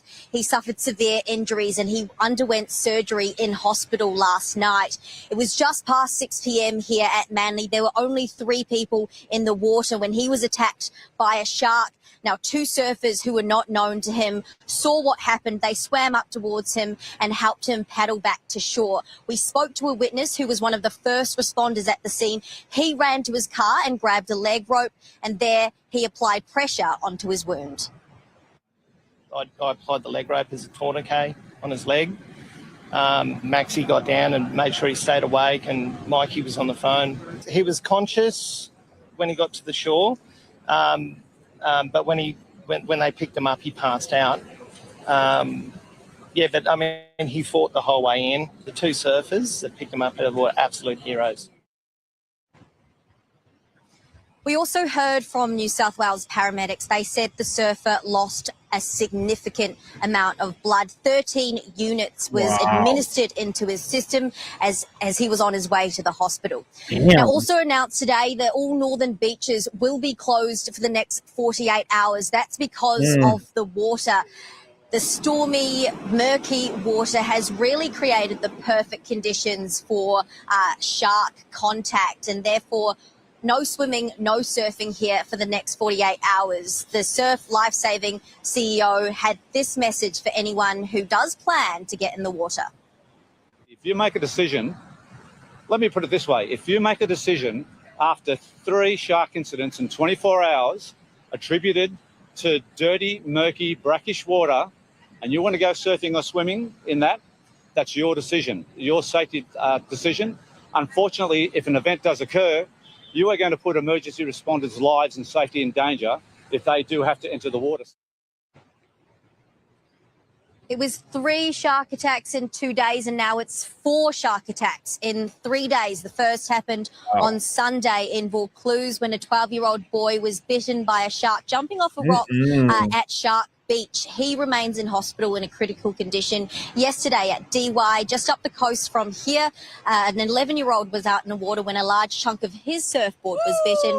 Last night, this here at Manly Beach. Now, former Prime Minister Tony Abbott has called for the government to bring back commercial fishing. He wrote in a statement, three shark attacks in 3 days in Sydney. This didn't happen because of the weather or time of day, but because there are too many sharks. It's way past time to reintroduce the shark fishery. Now, here's what Premier Chris Minns had to say this morning. When there's stormy weather, when the water is unclear, that's when bull sharks particularly get in and about the lower estuaries, and it can be incredibly dangerous. So, yes, I think that probably our warning system and communication needs to be beefed up, particularly during stormy weather. Now, there's also been a debate around the removal of shark nets. 3 councils around New South Wales wanted to trial the removal, but that trial was delayed after the death of surfer Mercury Salakis up in DY last September. This morning, the beach remains quiet, apart from a lone jet ski patrolling the area to try and identify the species of the shark, Kieran. Wow. Well, they said it was a bush shark. Keep it moving. Actually, that's weird. What the fuck is this? Oh, I gotta take the sound out, but it's a monkey. What's a monkey doing? These crackers, having the time of his life, and it's just like, what are they thinking? You know? A monkey is now captured after breaking into a Morristown, Tennessee pawn shop and causing complete chaos. Oh, guilty. The owner spotted the visitor when they came in to feed their cats. Oh, They have a little cat door, a tiny pet door in the back. We were coming in that's as how you got our in. usual routine. It wasn't horrible, but we could tell something had happened. My husband was going out to the front to check it out. He stopped and he said, "Loretta, come here. You have got to see this." You got some monkey business going around here. Her neighbor's monkey, Yeah, they got a which monkey. she'd seen was missing in a Facebook post, got in through the cat door. And I said, "It's the missing monkey, the little brown monkey that's missing." And he's like, What are you talking about? I said, "On Facebook." He said, "Get on Facebook and tell them you found their monkey and they need to come pick it up." In the meantime, the monkey is walking up to him, wanting to hold his finger and lead him around to play. And he said, "I hope this thing doesn't bite." He grinned at us and showed his little fangs. He got like canines, and he looked kind of frightening at that point. But he was so cute at the same time. The monkey was a little less cute when Loretta saw the damage it did overnight. Yeah, he's We had making 4 that. sinks. I'm not sure what time he turned the water on. Oh There was my a hole god. in the concrete floor, and the water went down that hole back there, which means it did not flood our store, which was good for us, which Oh, was horrible for Big Al, my tenant downstairs. So his shop was flooded. Up here, we had a lot of, I guess, monkey poop, monkey pee. They make little messes all over the place. Once he was done flooding the place, he found other stuff to mess with. Oh And he picked 3 computer keyboards. He took off the desk and beat on the floor. Oh my The god. computer keyboard keys were laying in the floor. He got the remote for a TV in the back, and I finally found the remote, but he took all the little batteries out of everything, and batteries were everywhere. We had a little Suzuki Q cord. It's a small electronic auto harp. He had dumped it out of the box, and that was really the only damage to a musical instrument we could find. Oh Lord. He had styrofoam, and he went to town on the styrofoam. I mean, he just like bam, bam, like all over the store with it. Whose monkey is this? Then he got hungry. He got in the snacks, had him some food.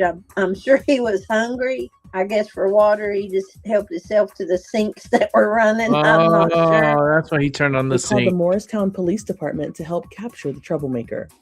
He said he gets all the strange calls. So he comes in, animal control comes in, and of course, several officers stop by to see the monkey. It's just crazy, right? It's a crazy call. With officers there, they got the backstory on the cinnamon capuchin, a breed of monkey native to South and Central America. His name's Chester. Turns out he was stolen from I think a petting zoo in Alabama. Which was news to Chester's owner. She doesn't know he was stolen. She bought him. She thought she bought him, but evidently she bought him from someone who stole him or something. It's a big fiasco around here. Animal control tried to take control, and more chaos.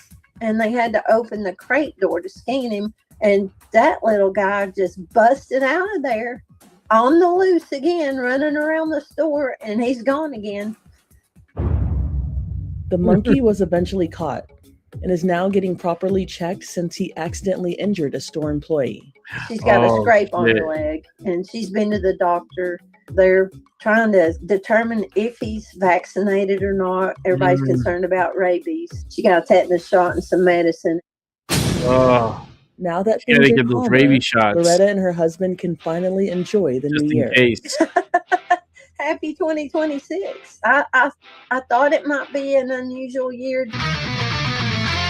Who could predict, right? So I'm not predicting anything at this point. For Inside Edition Digital, I'm Andrea Swindle. I wonder how this monkey got out, though. That's crazy. Let's keep it moving. Morning. The man you see here is now facing charges in a triple murder. The victims were found inside of the Indian Point Circle subdivision here off Point Siena Boulevard near Kissimmee this past Saturday. Channel 9's Valerie Boy is live outside of the Osceola County Jail. And Valerie, the victims were visitors here. Yeah, very sad. Two are from Ohio, another from Michigan. They rented a house out for a weekend. Were supposed to have gone home, but unfortunately the car they had broke. You know what? It's not the first time the suspect has been in trouble with the law. That's wild. You can see Ahmad Boja holding a gun in his 2021 surveillance video. Deputies say he was firing at cars in the Wawa parking lot on West Vine Street. Despite evidence, the video, and witness testimony, court records show Boja was found not guilty by reason of insanity with a competency hearing set in April. Osceola Sheriff Christopher Blackman says trouble continued even after this case. I can tell you he was a threat to that neighborhood all the time. On Saturday afternoon, deputies were called out for a shooting at Boja's Indian Point neighborhood. According to Blackman, Boja shot and killed brothers Douglas and Robert Kraft, as well as James Puchon in the front yard of a house they rented for vacation. I'll say this, we lost 3 people, which is sad because it's 3 tourists that come here to visit our area. That's It's crazy. cold-blooded. It was premeditated. There was absolutely no issues. There was no conflict between these people. This is just random. Deputies found Boja in the house next door and took him into custody. He didn't say anything during his first appearance in court on Sunday morning. Because our deputies responded so quick, we actually flushed the guy back into his house and kept him out in public because had we not been there, there were other people out and about that could have been victims as well. And Boja is being held in jail on no bond. Reporting live in Osceola County, Valerie Boy for Channel 9 Eyewitness News. All right, guys. We're here. I think this is going to be the last video of the night. I'm actually watching the game on my phone. Indiana's up 3-0, and they're in the red zone. They're going to try to score again. Hopefully, they don't score and they just kick a field goal, and that way we just keep it to a 1-score event. But this is the last video, and then I'm going to go and watch some football. So here we go. Some Tyson De La Cruz. Behind you, watch out! Holy America, 66 vehicular attacks on ICE agents in 2025. Only 2 in 2020. 2024. That is a 3,200% increase in illegal aliens using cars as weapons against federal law enforcement in just 1 year. The migrant from Cuba allegedly used his car as a weapon, ramming 2 ICE vehicles during a confrontation. Sanctuary politicians who compare ICE to Nazis just gave criminals the green light to turn their Silverados into battering rams. Hersan Lopez Sanchez indicted on federal charges after allegedly ramming into multiple vehicles carrying ICE officers. And he's still on the run. If you do felonious assaults with 2-ton weapons, expect to be shot. ICE agents are facing an 8,000% increase in death threats, their home addresses doxxed, bounties on their heads, and sanctuary city mayors defending the attackers. And now senators are introducing legislation to double the prison time from 20 to 40 years. Wow. What is up, guys? Tyson Dela Cruz here. Thank you so much for rocking with me. The left wants you to believe that ICE agents are vigilantes terrorizing communities. But when you look at an 8,000% increase in death threats and a 3,200% spike in vehicular attacks, you realize that these officers are the ones being hunted. Let me show you how Sanctuary City rhetoric is getting federal agents attacked and killed. Let me walk you through what happened in Louisville, Texas on December 1st, 2025. Jerson Lopez Sanchez, a 28-year-old illegal alien from Honduras, was driving a Chevrolet Silverado with a construction rack on the back when ICE agents ran a routine registration check and discovered that he had no legal status. Lopez Sanchez suddenly placed his vehicle in reverse and rammed the federal agents in the vehicle behind him, while one agent had his leg hanging outside the vehicle just as he was getting ready to get out of the vehicle. The agent obviously had to jump out of the way to avoid being crushed. Think about that. Lopez Sanchez deliberately used his truck as a weapon to create an escape route. And when another ICE vehicle tried to block him, he accelerated onto oncoming traffic and rammed that vehicle head on, injuring 2 more agents. A damaged bumper and deployed airbags. This is a look at one of the immigration vehicles federal authorities say was rammed by Gerson Lopez Sanchez. The impact was so violent that it deployed all the airbags in the vehicle. One agent suffered injuries to his knees, his neck. Lopez Sanchez didn't stop. He kept driving another 10 minutes before he abandoned the truck, fleeing on foot with 4 other passengers. And here's what makes this even more crazy. Lopez Sanchez had no criminal record before this attack. He wasn't some violent gang member. He was just an illegal hombre who decided ramming a federal agent was preferable over deportation. And get this, a month later, he's still out there somewhere, while FBI offers a $15,000 reward for information. Illegal on the run. Illegal on the run. Now let's jump to January 15th, 2026, 6 weeks after the Louisville attack, when another illegal hombre decided to use his car as a weapon against ICE. Gote Brooks entered the U.S. in October 2024 and was placed on parole while awaiting an immigration hearing. DHS says that parole was terminated in April 2025. So this guy was already ordered to leave the country, ignored that order, and was still here 9 months later. And when ICE finally caught up to him at a Walmart, he made the same calculation Lopez Sanchez did. Ramming federal agents was worth the risk. He now faces a federal charge of destruction of government property. The video went absolutely nuclear viral, showing Brooks behind the wheel, agents surrounding the vehicle, and then boom, he accelerates forward, striking one vehicle, then boom, in the back, hits it in reverse. Agents had to jump out of the way to avoid being run over. I'm surprised this dude didn't get shot. One officer suffered injuries. Open the window.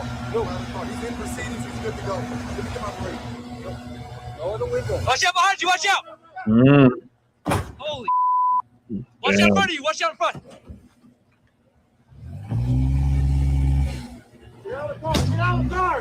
Yeah. Obviously, when you listen to the audio, you can hear the panic in these agents' voices, and they really showed some restraint here by not blasting this fool. These are federal agents who were trained for dangerous situations. And even though this might be a terrifying situation because there's a 2-ton vehicle about to run them over, They showed some restraint. And here's what makes this case particularly revealing. Oh, Indiana DHS said scored a ICE touchdown, agents nationwide 10-0. are seeing a sharp rise in vehicle-related attacks. This is a national pattern of illegal aliens and their supporters using cars as weapons because sanctuary politicians have convinced them that there won't be any consequences. Now let's talk about why this is happening. DHS officials aren't mincing any words about this. They're directly blaming the 3,200% increase in vehicular attacks on sanctuary politicians who compare ICE to Nazis and Gestapos. When you tell people that federal immigration enforcement is the equivalent to the Holocaust, you're giving them moral brainwash permission to resist any means necessary. And obviously, we remember Timmy Tampon Walls calling ICE the Gestapo. Remember Minneapolis Mayor Jacob Somalian Frey saying residents want police to fight ICE agents on the street. The rhetoric doesn't exist in a vacuum. It creates an environment where people genuinely believe that ramming ICE vehicles is an act of heroism rather than attempted murder. So what did the occupant expect? They should have expected to be shot when you commit a deadly assault on a law enforcement officer. Cooperate with the law enforcement officers.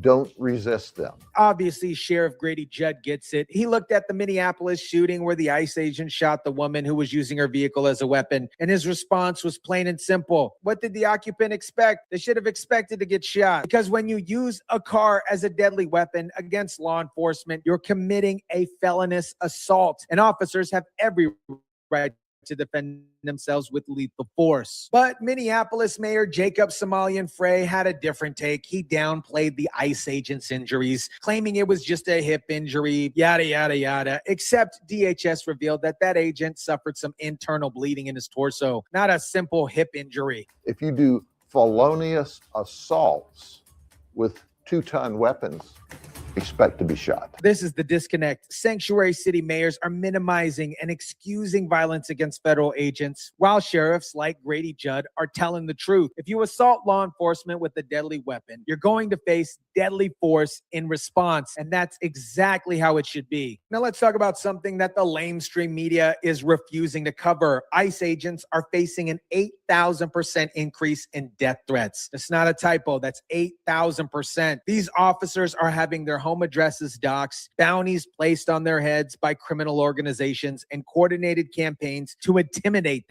them to quit. Think about what that means for a moment. If you're an ICE agent trying to enforce immigration law, which is literally your job, and criminal organizations are publishing your home address online, threatening your family, offering money to anyone who attacks you, and when you try to do your job, illegal aliens, illegal home raids are ramming you with vehicles while sanctuary politicians defend these attackers. And here's the other layer to this. When Lopez Sanchez rammed those ICE vehicles, he had 4 other passengers in his truck. All 5 fled on foot. 3 were caught and detained, but federal officials wouldn't say who they are or what's happening with them. Were they also illegal home raids? Were they part of a smuggling operation? Are they witnesses that could testify against Lopez Sanchez? We don't quite know yet because the feds are keeping quiet, but we do know that Lopez Sanchez is still out there. The FBI is offering $15,000 for information leading to his arrest. Meanwhile, ICE agents are out there every day going to work, knowing that potentially the next traffic stop could turn into a vehicular assault. Now, let me quickly tell you about the ICE Protection Act, which would double maximum sentence for assaulting law enforcement officers with a deadly weapon from 20 to